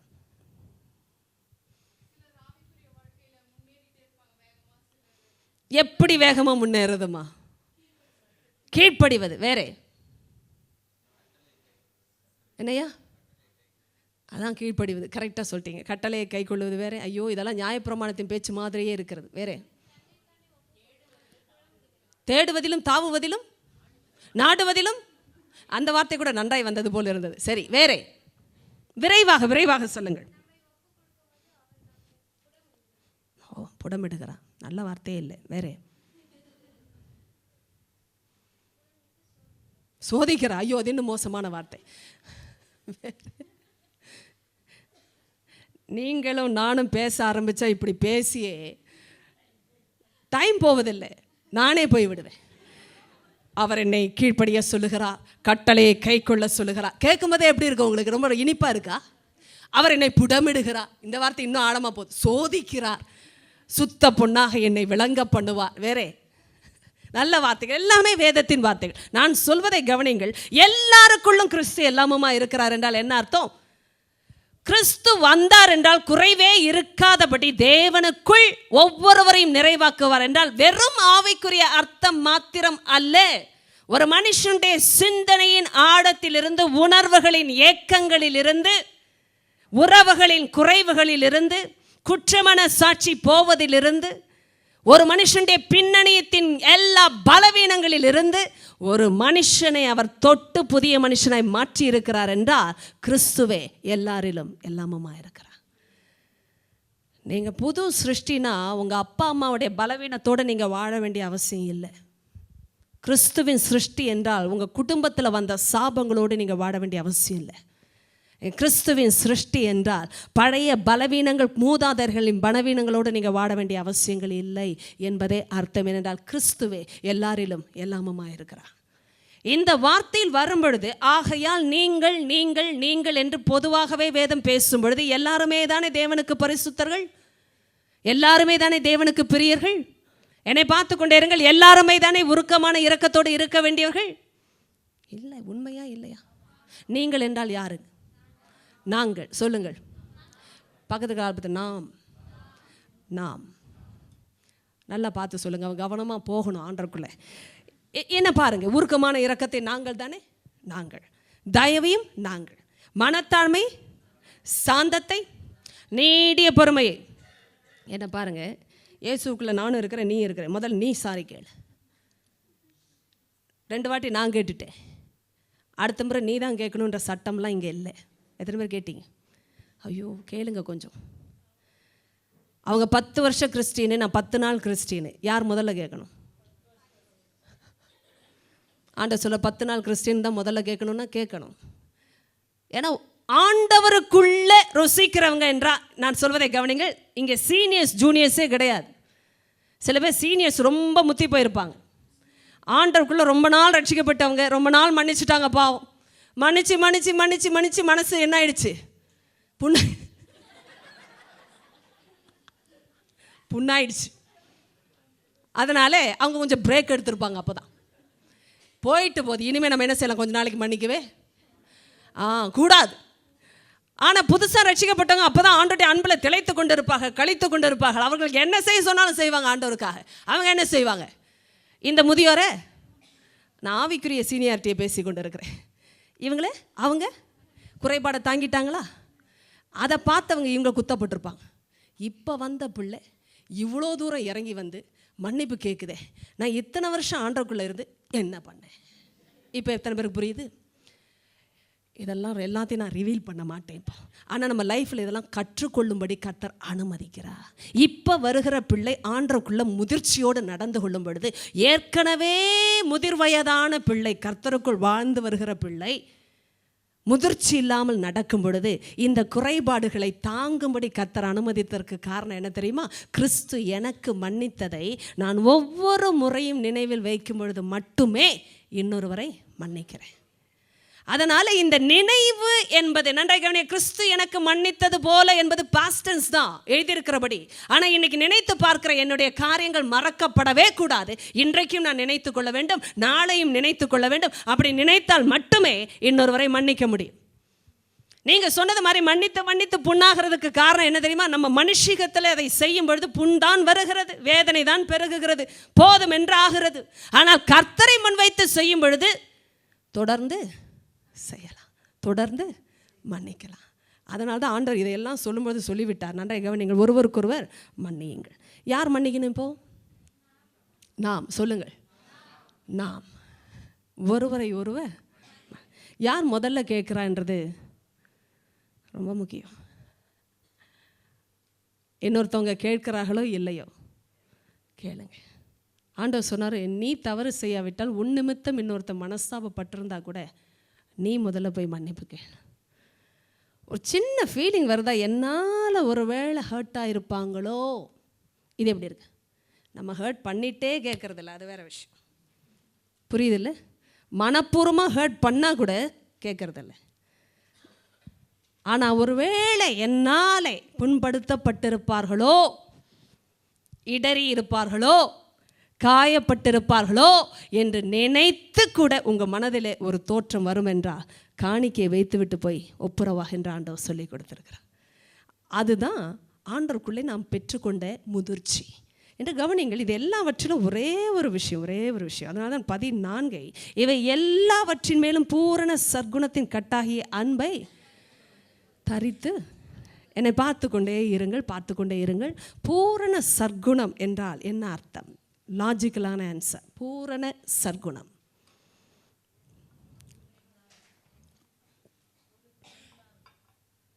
தமிழ் புரிகிறது அல்லவா? பூரண என்றால் என்ன அர்த்தம்? முழுமை. சற்குணம் என்றால் நல்ல குணம். Very good. முழுமையான நல்ல குணம் யாருக்குங்க இருக்கு? அப்பா கிட்ட மட்டும்தான் இருக்கு, ஏசப்பா கிட்ட மட்டும்தான் இருக்கு. இப்போ சொல்லுங்க, நீங்களும் நானும் பூர்ணமானவர்களா, நற்குணசாலிகளா? இருக்க அழைக்கப்பட்டவர்கள், தரித்து கொண்டு இருக்கிறோம். எத்தனை பேர் அதை நம்புறீங்க? இல்லை தான், ஆனால் தரித்து கொண்டு இருக்கிறேன். எத்தனை பேர் தெரிகிறது? இப்போ நான் கேட்குறேன், நேற்று வரைக்கும் கட்டரில் இருந்த ஒரு ஆளை சாக்கடைக்கும் அவருக்கும் வித்தியாசமே இல்லை. அழுக்குன்னா அவரை காட்டி சொல்லலாம், குப்பைன்னா அவங்கள பார்த்து சொல்லலாம். அப்படி இருந்த ஆளை குளிப்பாட்டி, சாதாரண குளிப்பாட்டு இல்லை, உங்களுக்கு இப்போ நல்ல ஞாபகம் வரும். எந்த சிறந்த சோப் எடுத்து அல்லது ஷாம்புவை போட்டு குளிக்க வச்சாலும் அவ்வளோ நறுமணம் வருமோ? எத்தனை முறை குளிக்க வைத்தா நறுமணம் உண்டாகுமோ? செய்து இன்னும் நல்லா கவனிங்க. இது வரைக்கும் ட்ரெஸ்ஸுனா என்னன்னு தெரியாது, அது வேறு விஷயம். ஆனால் சிறந்த உடைனா சாலமன் போட்டிருந்த மாதிரி ஒன்று மனசில் கொண்டு வாங்க. ஏன்னா சாலமனையும் நம்ம பார்த்ததில்ல தான், ஆனாலும் போட்டிருப்பார் அப்படின்னு நீங்கள் நினைக்கிற ஒரு ட்ரெஸ்ஸை மனசில் கொண்டு வாங்க. அப்படி ஒரு ட்ரெஸ்ஸை போட்டு, இல்லைன்னா ஒரு எஸ்தர் ராணியை மனசில் கொண்டு வாங்க, ராணிகளுக்கே ஒரு அலங்காரத்துக்குரிய ஒரு உடையை போட்டு நிறுத்தினா அந்த ஆள் என்ன நினைக்கும்? எனக்கா இல்லை, கண்ணாடியில் பார்க்கும்போது அந்த ஆள் என்ன நினைக்க தோன்றும்? நானா? அடேங்கப்பா, நானா? இப்போ நீங்களும் நானும் கண்ணாடியில் பார்க்கும்போது என்ன நினைக்கிறோம்? இதை போட்டுட்ட பிறகு தகுதியே கிடையாது, எனக்கு போயா நானா, ரெண்டாவது நானான்னு நினைக்கிறோம். ஏன்னா நானே இல்லை. அது கர்த்தர் இப்படித்தான் புதிய மனுஷனை வைத்திருக்கிறார் நம்மை. இப்போ நம்மை பார்க்கும் பொழுது பழைய மனுஷனையும் அவனுடைய செய்கைகளையும் தான் நினைவு கூறுகிறோம். ஏன்னா அவ்வப்பொழுது அந்த செய்கைகள் தலை தூக்கி கொண்டிருக்கிறது, தடுமாற பண்ணுகிறது, விடவும் வைக்கிறது. உடனே நாம் என்ன நினைக்கிறோம்? எனக்கு தெரியும், நான் அந்த கற்றாள் தானே, எங்கே பெட்டராக போகிறேன், கரெக்டா? ஆனால் கர்த்தர் கண்ணாடியில் பார்க்கும்போது எப்படி காட்டுகிறா சொல்லுங்களேன்? ராஜகுமாரத்தியா ராஜகுமாரனா காட்டுகிறா. ஏன்னா நீங்களாம் கர்த்தருக்கு பரிசுத்த தெரியுமா, கர்த்தருக்கு பிரியர். நீங்கள் கண்ணாடியில் பார்க்குற ஆளுக்கும் சொல்லுங்க, உண்மையிலே நினைக்கிற ஆளுக்கு எத்தனை விதத்தில் சம்பந்தம் உண்டு? சம்பந்தம் உண்டா? நல்லா ஜெபிக்கும் போது உண்டு, பைபிள் படித்தா உண்டு, வேற நான் சொல்கிறது ரொம்ப முக்கியமான உண்டு. நீங்கள் இன்றைக்கி நல்ல பைபிள் படிச்சுட்டு ஜெபம் பண்ணியிருந்தீங்கன்னு வச்சுக்கோங்க, காலையில் உடனே நினைப்பீங்க, அட்டே நான் தான் ராஜகுமார், நான் தான் ராஜகுமார். கண்ணாடியை பார்க்கும்போதே வித்தியாசமாக பார்ப்பீங்க. இல்லைன்னா எனக்கு தான் தெரியுமா நான் இங்கே உருப்பட போகிறேன். நேற்று ஜபிச்சேன், இன்றைக்கி ஜபிக்க வராது. நேற்று பைபிள் படிச்சிருந்தா இன்றைக்கி தொட்டே இருக்க மாட்டேன். வேறு நல்லா கவனிங்க, நம்முடைய ஸ்டேட்டஸை ஆண்டவர் மாற்றினார் என்றால் நம்முடைய பெர்ஃபார்மன்ஸை வச்சே மாற்றலை.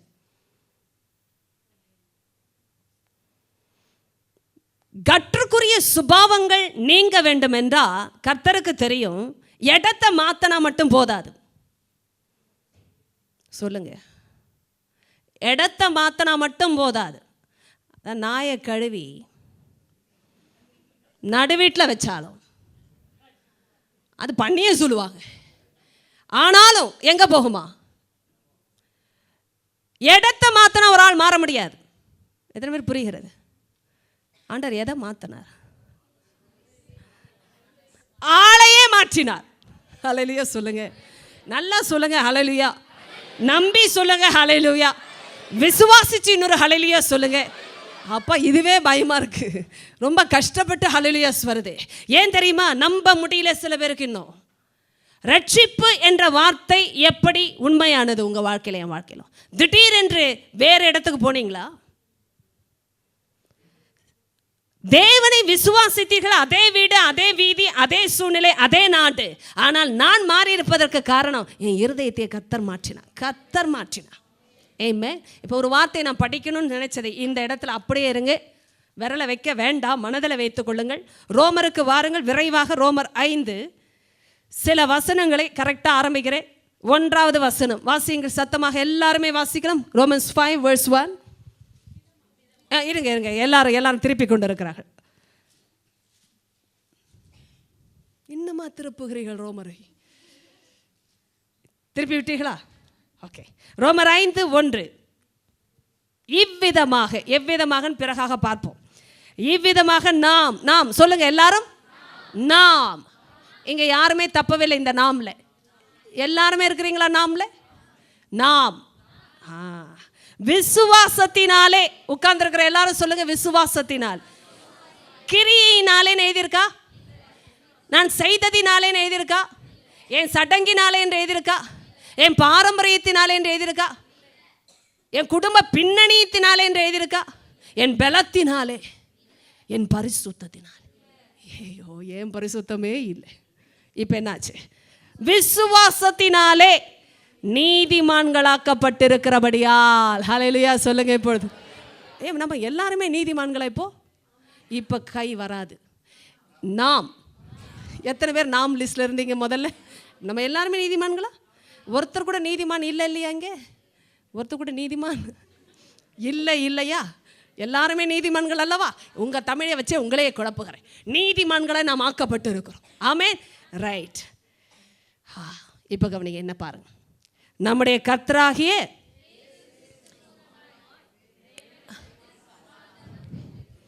இப்ப கவனிங்க, வாசிக்கலாமா திருப்பி? இவ்விதமாக நாம், திரும்ப சொல்லுங்க, நாம், இன்னொரு விசை, நாம் விசுவாசத்தினாலே, ஒரு கேப் விடுங்க, நீதிமான்களாக்கப்பட்டிருக்கிறபடியா. ஆமேன். இதற்கு எல்லாரும் ஆமேன் சொன்னீங்கல்ல. இப்ப கவனிங்க, நம்முடைய கர்த்தராகிய இயேசு கிறிஸ்து யார் மூலமாய்? சரி, விசுவாசத்தினாலே நீதிமான்கள் ஆக்கப்பட்ட பிறகு இப்ப எது மூலமாய் போறோம்? மறுபடியும் எது மூலமாய் போகக்கூடாது? கிரியை. கிரியைனா என்ன கிரியை? அந்த செயல், என்னுடைய நீதி, என்னுடைய சடங்கு, என்னுடைய முயற்சி, என்னுடைய பாரம்பரியம், இதிலெல்லாம் எது அடக்கம்? இதிலெல்லாம் எது அடக்கம் தெரியுமா? என்னுடைய முயற்சினால எது செய்தாலும் அடக்கம். அப்படியே மனசில் வைத்துக் கொள்ளுங்கள். இயேசு கிறிஸ்து மூலமாய் தேவனிடத்தில் சமாதானம். என்ன பாருங்க, நம்ம ஆண்டருக்குள்ள சமாதானம் பெற்றதுக்கு ஒரே ஒரு காரணம், தேவனிடத்தில். அதுவும் தேவன் நம்மை பார்த்தா சமாதானமாக இருக்கணும்னா ஒரே ஒரு வழிதான். அதாவது கோபமாக இருக்கிற ஆண்டவர் பார்த்த உடனே குளிரணும்னா யார் முன்னாடி இருக்கணும் தெரியுமா? திருப்பி சொல்லுங்க, இயேசு கிறிஸ்து இருக்கணும். ஏமே, அதை தவிர யாரை வச்சாலும் எதை வச்சாலும் தேவன் சமாதானப்படவே, புரியுதா? அப்போ நீங்கள் என்ன செய்யக்கூடாது? போய் நின்றுக்கிட்டு, ஆண்டவரே நான் ஜெபிக்கணும்னு நினச்ச ஆண்டவரே, ஜெபம் பண்ணலாம் ஆண்டவரே. அதுதான் தெரியுமே, நீ என்னைக்கு நினச்சி ஜெபம் பண்ண போகிற. ஆண்டவர் பிதா சொல்லிக்கு வர இதெல்லாம் எத்தனை பேர் கேட்குது? ஆண்டவரே பைபிள் படிக்கணும்னு நினச்ச ஆண்டவர், படிக்கலாம். நீ படிக்கணும்னு நினச்சா தான் படிக்க மாட்டியே, தெரியுமே. ஆண்டவரே பரிசுத்தமாக இருக்கணும்னு நினச்ச ஆண்டவரே, பண்ணிட்ட ஆண்டவரே. நீ பண்ணதான் பிறந்தன்னு எனக்கு தெரியுமே. எத்தனை பேர் தெரியுது? இதெல்லாம் ஆண்டருக்கு ஏற்கனவே தெரியும். மேலே இருக்கிற பிதாவுக்கு நல்லா என்னை பாருங்க. அப்பா சிஸ்டர், எங்களை எல்லாரையும் இப்படி நீங்கள் என்ன இந்த ஹூக்கில் இருந்து ரிலீஸ் பண்ணுற மாதிரி, அதாவது நீ என்ன வேணாலும் பண்ணிக்கோ அப்படின்னு சொல்கிறதுக்கு கொஞ்சம் தூரம் தான் இருக்குது. பல பேருக்கு அதுவே சந்தோஷமாக இருக்குது. அப்பா 8:30 சிஸ்டர் இதையும் சொல்லிட்டாங்கன்னா அடுத்த வாரத்துக்குள்ளே என்னென்னலாம் பண்ணணுமோ அத்தனையும் பண்ணிட்டு வர ஃப்ரீடம் இருக்குன்னு நினைக்காதீங்க. முக்கியமான குறிப்பு இனிமேல் தான் வருது. இயேசு கிறிஸ்து மூலமாய் தேவனிடத்தில் சமாதானம் பெற்றோம் என்றா வந்திருக்கிறது, பெறுவோம் என்றா வந்திருக்கிறது, பெற்றிருக்கிறோம். இன்னைக்கும் அதுதான் பதில், நேற்று வரைக்கும் அதுதான் பதில், நாளையும் அதுதான் பதில். ஒரு நாளும் உங்கள் கிரியை முன் வைக்காதீங்க. எப்போல்லாம் ரொம்ப மிசரபிளாக ஃபீல் பண்ணுறீங்களோ, ஒர்ஸ்ட்டாக ஃபீல் பண்ணுறீங்களோ, அப்போ தான் கிருபை பெஸ்ட்டாக செயல்படும். ஏன்னா நீங்கள் நத்திங்னு சொல்கிற இடம் அங்கே தான். ஆண்டவரே என்னால் முடியலப்பா, நான் நிற்கணுன்னா நீங்கள் வேணும். இயேசுவே நீங்கள் அதனால தான் அனுப்பி வைத்தீங்க, அவரை நான் நம்புகிறேன், அதனால் நான் முன்னேறுவேன். ஒவ்வொரு முறையும் இதை சொல்கிற ஆத்துமா நிலை நிற்பது மாத்திரமல்ல, முன்னேறுகிறார்கள். இதை நான் எதனால் சொல்கிறேன்னு இப்பொழுது நான் சொல்கிறேன். இதில் முக்கிய குறிப்புகள் ஜாயின் பண்ண போகுது, அதனால் இணைப்பை விடக்கூடாது. இதே அதிகாரத்தில் ஒரு முக்கிய குறிப்பு 6வது வசனம் வாசிங்கள் பார்ப்போம். அன்றி ஒன்றா எல்லாரும் ஒரு மனமாக இருக்கணும், வாயை ஒன்றா திறக்கணும். எல்லாரும் திறக்கிறீங்களா வாயை? ஆமேன். எல்லாருக்கும் பிரியாணி கிடச்சா வாய் திறப்போமா இல்லையா? தனித்தனி தட்டில் கிடச்சா தானே வாய் திறப்போம். அடுத்தவங்க தட்டில் யாராவது எடுத்து சாப்பிட்டீங்களா? கொடுப்பீங்களா? முதல்ல பைபிளும் அப்படி தாங்க. பக்கத்தில் இருக்கிற ஆள் எட்டி பார்த்தாங்கன்னா காட்டாதீங்க. எத்தனை பேருக்கு புரியுது? இந்த ஷேர் பண்ணுறதெல்லாம் இங்கே நடக்காது. ஆமீன். அடுத்த வார்த்தை இந்த தனித்தனி தட்டு வரணும்.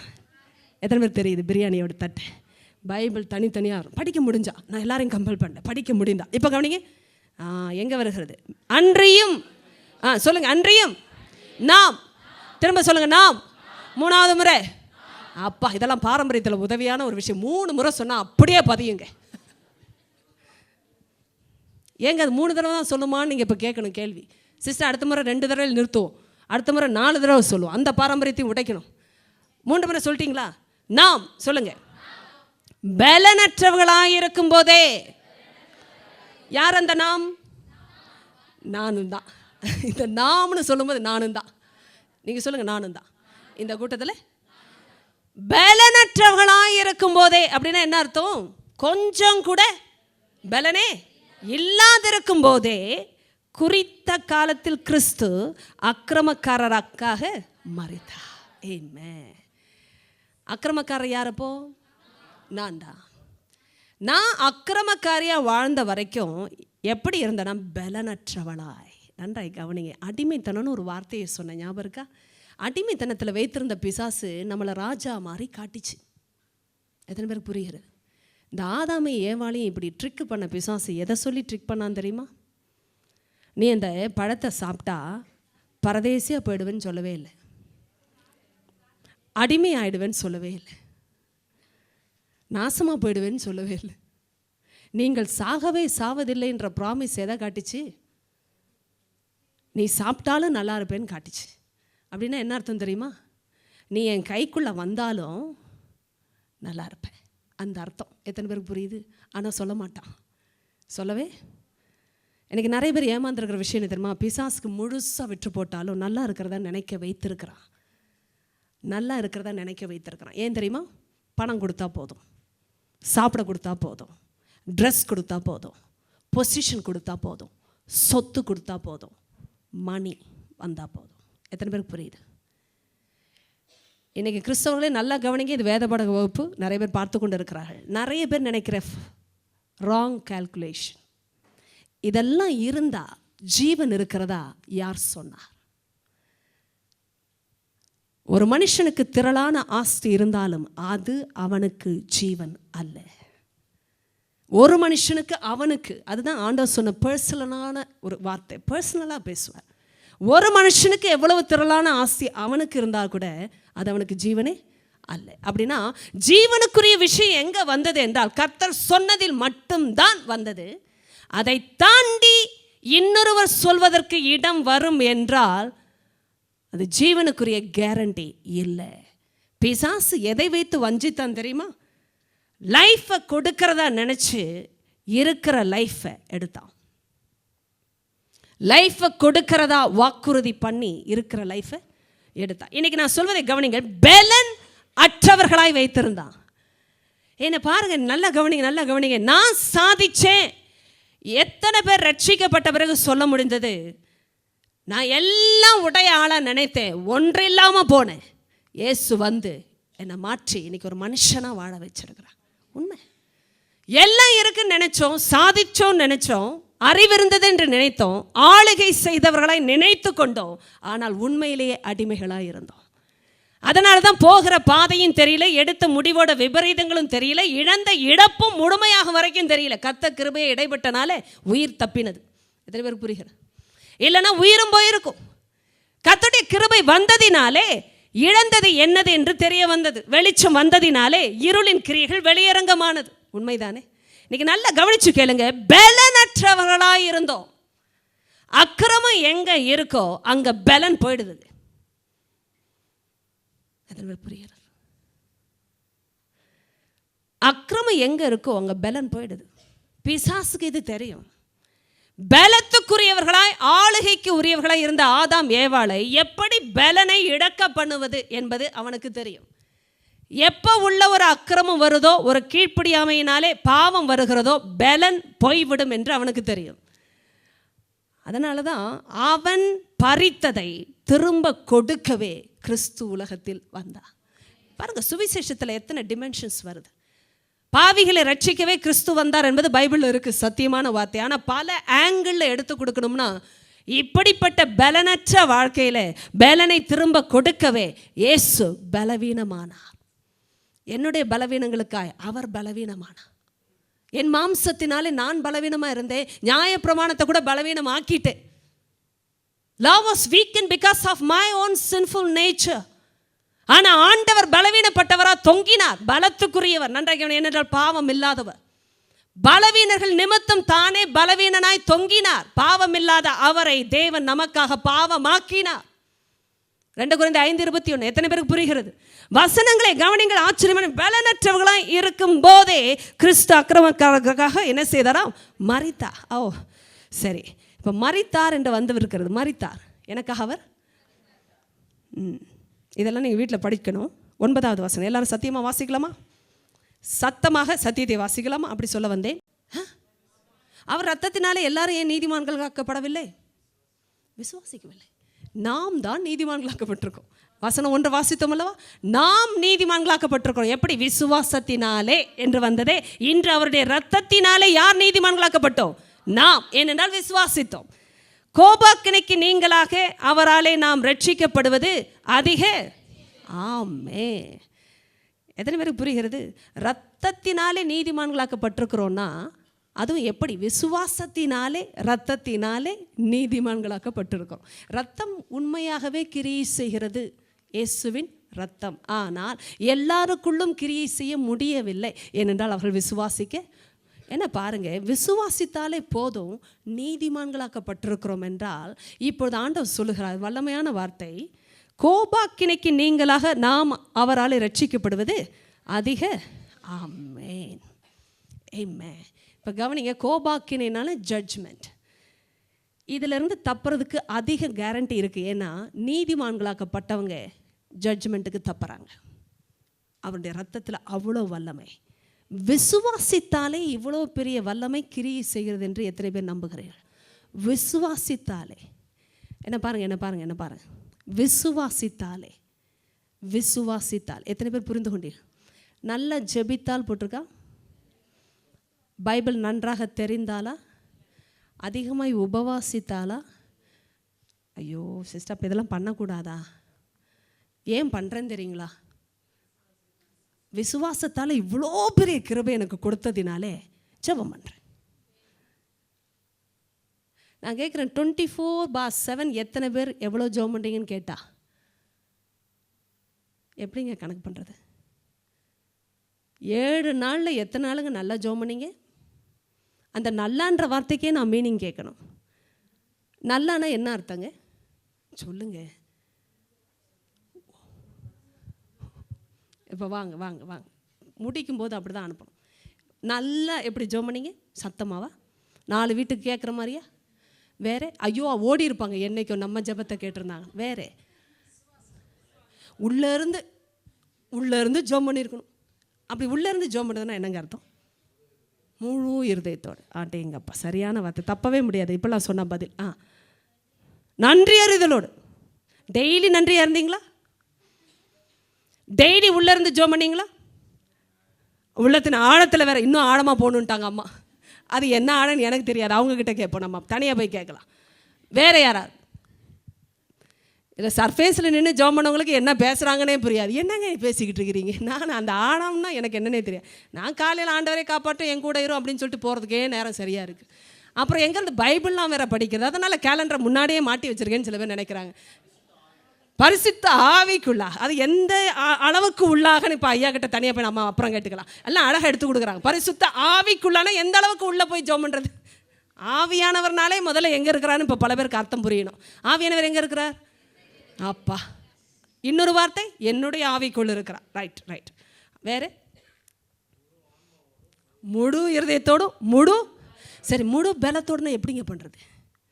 நின்றுக்கிட்டே பண்ணிங்களா? முழங்காலே பண்ணிங்களா? இல்லைன்னா ஐயோ சொல்லுங்களேன், கையை தட்டிக்கிட்டே இருந்தீங்களா? ஃபுல்லாக 2 கையும் தூக்கின மாதிரியே எத்தனை பேர் இருந்து? 24 மணி நேரம் 7 நாள். நான் கேட்குறது 24 மணி நேரம் 7 நாள். தூங்குறதெல்லாம் மறந்துடுங்க. ஏன்னா தூங்கினவங்க போயிட்டாங்க, தோத்துட்டாங்க ஏற்கனவே. ஆமாம் மாதிரி நம்மலாம் நாங்கள் மெதுவாக தான் இருப்போம்.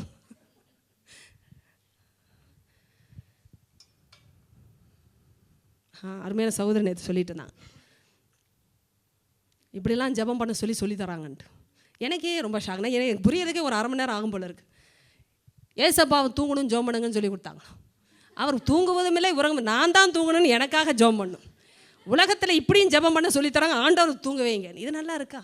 நல்ல வெளிச்சத்துக்குரிய மக்களாக இருந்தால் நமக்கு இதெல்லாம் சரியாக புரிகிறது. இப்போ சொல்லுங்கள், என்ன சொல்லுங்கள், எந்த அளவுக்கு நீங்களும் நானும் பரிபூர்ணமான ஜெபத்தை செய்ய முடியும்? அடேங்கப்பா, வாழ்க்கையில் செய்த எத்தனை வயசாச்சுன்னு எல்லாரும் கால்குலேட் பண்ணுங்கள். எத்தனை வயசுலேருந்து ரட்சிக்கப்பட்டீங்கன்னு கால்குலேட் பண்ணுங்கள். எல்லா நன்மையும் ஞாபகம் இருக்கணும். நான் இன்றைக்கி நைட்டு அந்த அம்மா போய் தனியாக கன்சல்ட் பண்ணும். எத்தனை பேர் கேட்டீங்க? எல்லாரும் கேட்டிங்க. அட பயங்கரமான வெளிச்சத்தோடு பேசிகிட்டு இருக்காங்க. கரெக்ட். எல்லா நன்மையும் எத்தனை பேருக்கு ஞாபகம் இருக்குது? உண்மையை சொல்ல மாட்டீங்க நீங்கள். கரெக்ட். உறுதிப்படுத்தி கொண்டு பரிசுத்த ஆவிக்குள் ஜெபம் பண்ணி.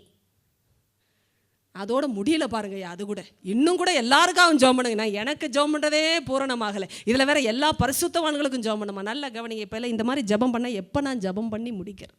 இந்த 5 நிமிஷம் தான் இருக்குது. எப்படி பண்ணால் பரிபூர்ணமான ஜெபம்?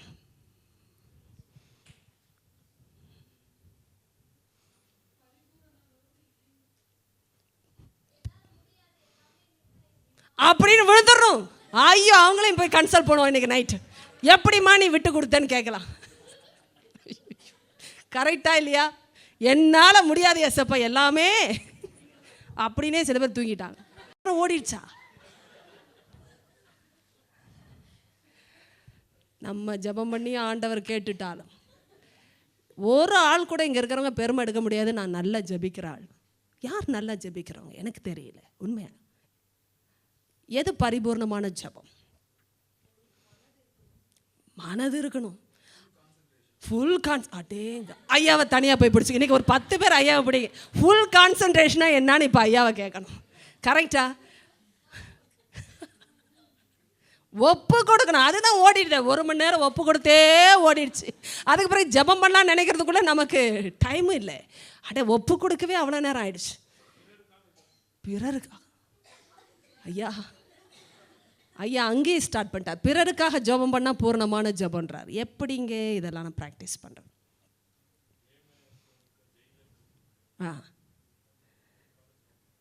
அது பூர்ணமான ஜெபமா? ஐயா சொல்கிறார். அவரையும் போய் தனியாக கேளுங்க. இன்றைக்கி நீங்கள் நிறைய பேர் இப்படி பார்த்து வச்சுருக்கிறீங்க. ஒருவரோடு ஒருவர் நீங்கள் என்ன செய்ய போகிறீங்க? கலந்து உரையாட போகிறீங்க. ஆனால் நான் கண்டுபிடிக்கணும் எது பரிபூர்ணமான ஜெபம் என்று வேதத்தில் சொல்லியிருக்கிறது. சித்தத்தின்படி. சித்தத்தின்படி என்றால் என்ன அர்த்தம்?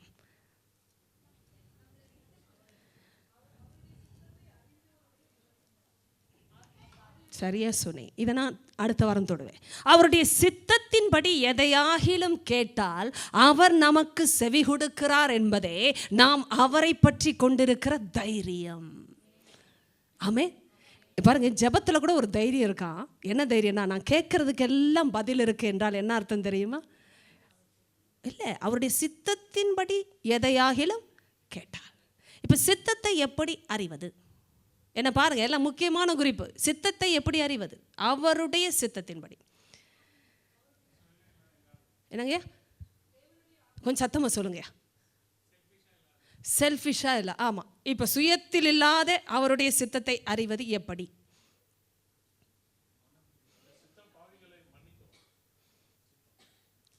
எல்லாருக்காக ஜெபிக்கிறத அவர் விடமாட்டேன்னு நினைக்கிறார். தேவனுடைய சித்தத்தை உறுதியாக அறிந்திருக்கிறார். அது உண்மையான காரியம் ஐயா, தப்பே கிடையாது. இப்போ நமக்குள்ளேருந்து ஸ்டார்ட் பண்ணுவோம். ஆஹா, இப்படி இருந்தோம்னா நம்ம என்ன தான் ஜெபிச்சுக்கிட்டு இருக்கோம்?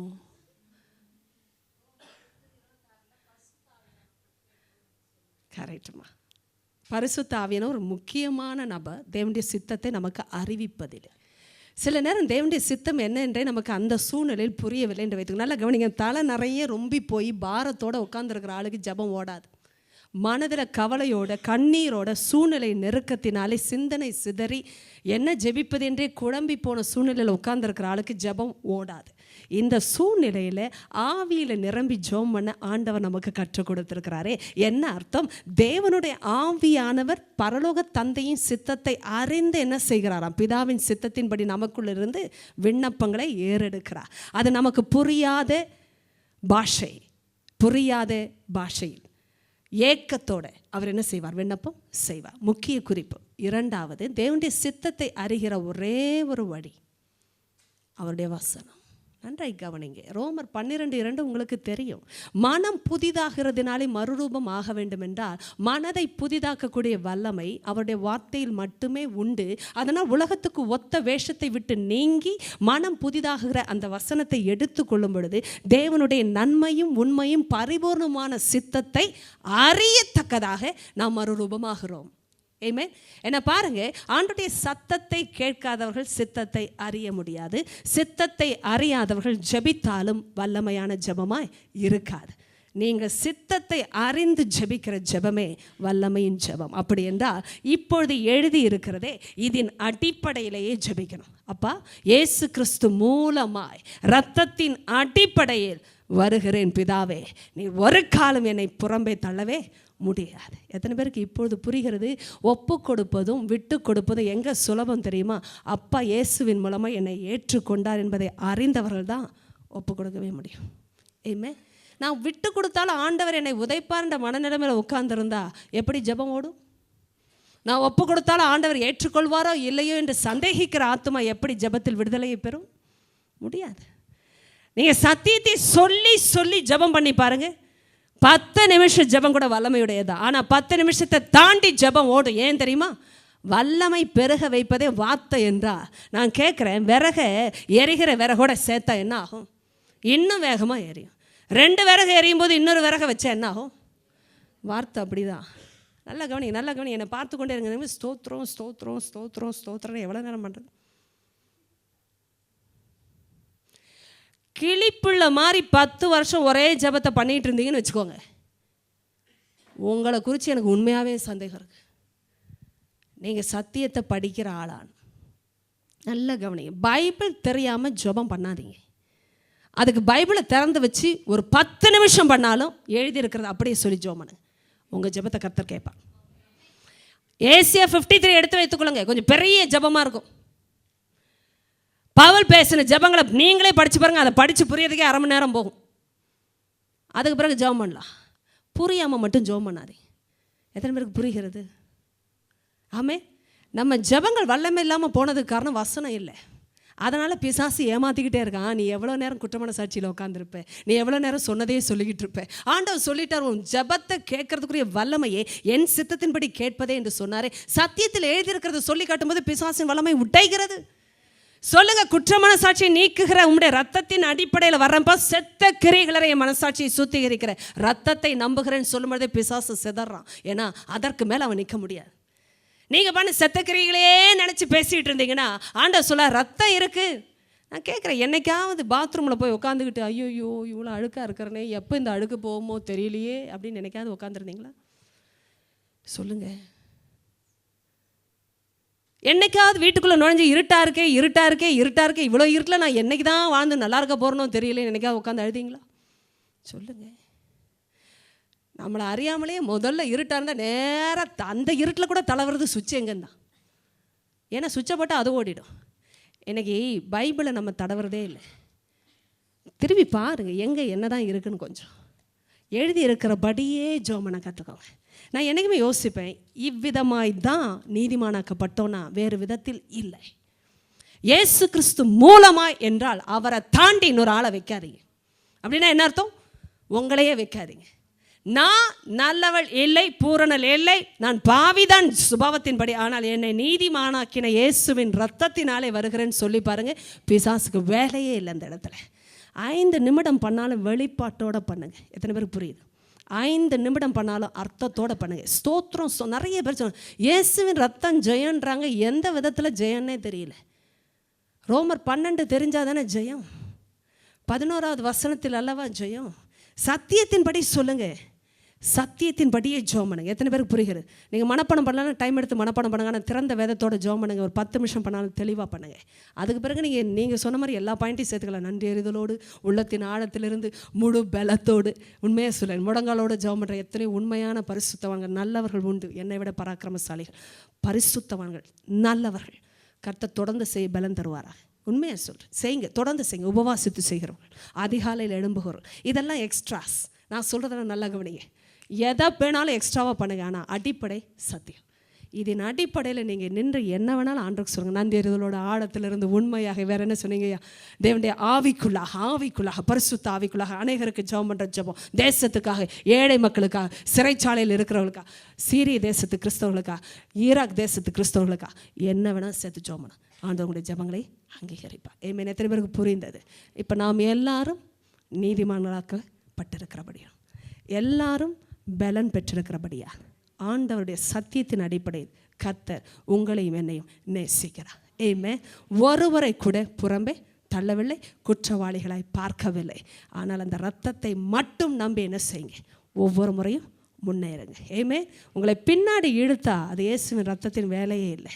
உங்களை முன்னேறி செல்ல வைப்பது தான் இயேசுவின் ரத்தத்தின் வேலை. ஆண்டவரோடு நெருங்க வைப்பதே அவருடைய வேலை. ஆமென்.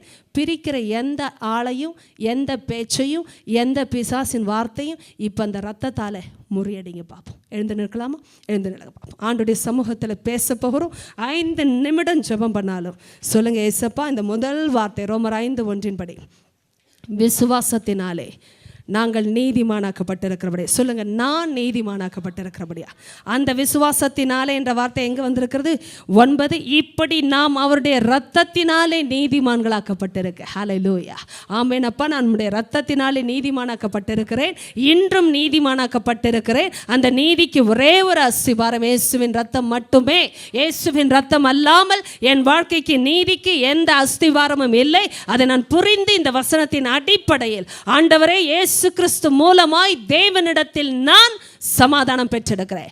தேவனிடத்தில் நான் சமாதானம் பெற்றெடுக்கிறேன். பிதாவே, உமக்கு நான் நன்றி செலுத்துகிறேன். இந்த ராத்திரி வேளையிலும் எனக்காக கொடுக்கப்பட்ட இயேசு கிறிஸ்துவுக்காக நன்றி, இயேசு கிறிஸ்துவின் இரத்தத்துக்காக நன்றி. என்னுடைய பாவங்களை போக்க, என்னுடைய அசுத்த கிரியைகளை நீக்க, நான் பலவீனளாய் இருக்கும் பொழுது, பலனற்றவளாய் இருக்கும் பொழுது கிறிஸ்து எனக்காக மரித்தார். ஹல்லேலூயா. ஆண்டவரே, நான் பலனற்று இருந்த நாட்களில், நான் மரித்திருந்த நாட்களில், நான் அக்கிரமக்காரியாய் இருந்த நாட்களில் எனக்காக ஒருவர் மரித்தாரப்பா. ஆண்டவரே, அந்த கிருபைக்காக ஸ்தோத்திரம். எனக்கு பலனை கொடுக்கும்படி, என்னுடைய அக்கிரமங்களை நீக்கும்படி, என்னுடைய மீறுதல்களை மன்னிக்கும்படியாக சிந்தப்பட்ட இயேசுவின் இரத்தத்துக்காக நன்றி. சொந்த பாஷையை பயன்படுத்தி சத்தியத்தின் அடிப்படையில் நன்றி சொல்லுங்க பாப்பா. பரிசுத்த ஆவியே, உமக்கு நன்றிப்பா. இயேசுவின் இரத்தத்தை நாங்கள் மகிமைப்படுத்துகிறோம். இந்த ராத்திரி வேளையில் எங்களுக்காக சிந்தப்பட்ட இந்த இரத்தம் பேசி கொண்டிருக்கிறது ஐயா. இயேசு கிறிஸ்து மூலமாய் நான் வருகிறேன் அப்பா. அப்பா, எனக்கு வேற வழி இல்லை, வேறு மார்க்கம் இல்லை, வேறு தகுதி இல்லை, வேறு எதையும் நான் நம்பவில்லை. இயேசுவை மாத்திரம் நம்புகிறேன், இயேசுவின் இரத்தத்தை மாத்திரம் நம்புகிறேன். என்னை பலனாய் மாற்றுகிற, பலசாலியை மாற்றுகிற, பலனாய் வாழ வைக்கிற, குற்றமான சாட்சி நீக்குகிற அந்த இரத்தத்தை நான் வரவேற்கிறேன் அப்பா. இயேசுவின் இரத்தத்தை நான் வரவேற்கிறேன். இப்பொழுதே செத்த கிரியைகள் நீங்கட்டும், குற்றமான சாட்சிகள் நீங்கட்டும், பாவத்தின் கிரியைகள் நீங்கட்டும், கட்டுகள் உடையட்டும். எல்லா விதமான வஞ்சகத்தின் ஆவிகளை இயேசுவின் நாமத்தில், அதன் முகத்திரைகளை நான் கிழிக்கிறேன். இப்பொழுதே இந்த ராத்திரி வேளையில் என்னை பார்த்து கொண்டிருக்கிற தொலைக்காட்சியில், ஆண்டவரே, இன்டர்நெட்ல பார்த்து கொண்டிருக்கிற பிள்ளைகளுக்காக நான் வந்து கொண்டிருக்கிறேன். இயேசுவின் இரத்தத்தினாலே எல்லா முகத்திரைகளையும் நான் கிழிக்கிறேன் அப்பா. வஞ்சகத்தின் ஆவிகள், பொய்யின் முகத்திரைகள், எல்லா விதமான பக்க வாசலின் போதனைகள் இந்த நிமிஷம் இயேசுவின் இரத்தத்தினாலே மறைக்கப்பட்டு, அழிக்கப்பட்டு, வேரோடு பிடுங்கப்பட்டு பாதாளத்துக்கு போகட்டும். கேட்ட ஒவ்வொருத்தருடைய வாழ்க்கையினுடைய சத்தியத்தினால் வருகிற விடுதலையை நான் சொந்தமாக்குகிறேன். ஒருவர் கூட அடிமைத்தனத்தை நீ ஜீவிக்க கூடாதுப்பா. சிந்தனையை கலக்குகிற, இருதயத்தை குழப்புகிற, நிலை தடுமாற பண்ணுகிற எல்லா அசத்தியங்களை, பொய்யின் ஆவிகளை, வஞ்சகத்தின் முகத்திரைகளை இயேசுவின் இரத்தத்தினாலே நான் நீக்கி போடுகிறேன். உம்முடைய நாமத்தினாலே அதை நாங்கள் கட்டி ஒருமனப்படுத்தி இப்பொழுதே பாதாளத்திற்கு அனுப்புகிறோம். ஆண்டவரே, உம்முடைய பிள்ளைகளும் நாங்களும் விசுவாசத்தினாலே நீதிமான்களாக்கப்பட்டிருக்கிறோம். இயேசு கிறிஸ்து மூலமாய் தேவனிடத்தில் நாங்கள் சமாதானம் பெற்றெடுக்கிறோம். அந்த சமாதானத்திற்கு சொந்தக்காரர்களை எங்களை வைத்தீரே, ஸ்தோத்திரம். அந்த சமாதானத்துக்காய் ஸ்தோத்திரம்ப்பா. ஒரு ஆத்துமா கூட ஆண்டவரே இந்த சமாதானத்தை இழக்கக்கூடாதுப்பா, சமாதானத்தை விட்டு விலகக்கூடாதுப்பா. வந்திருக்கிற ஒவ்வொருவரையும் நான் வாழ்த்தி ஆசுவதிக்கிறேன். உடைய ரத்தத்துக்குள்ளாக ஒப்பு கொடுத்து நான் ஆசுவதிக்கிறேன். எல்லாரையும் ஆண்டவரின் சத்தியம் பலப்படுத்தி இருக்கிறதுக்காக நன்றி, மகிமை உமக்கே கொடுக்குறோம். தொடர்ந்து எங்களை உங்களுடைய வார்த்தையின் அடிப்படையில் வாழ கிருபை தாங்க, வார்த்தையின் அடிப்படையில் ஜெபிக்க கிருபை தாங்க. மகிமை நீர் மாத்திரம் எடுத்துக்கொள்வீராக.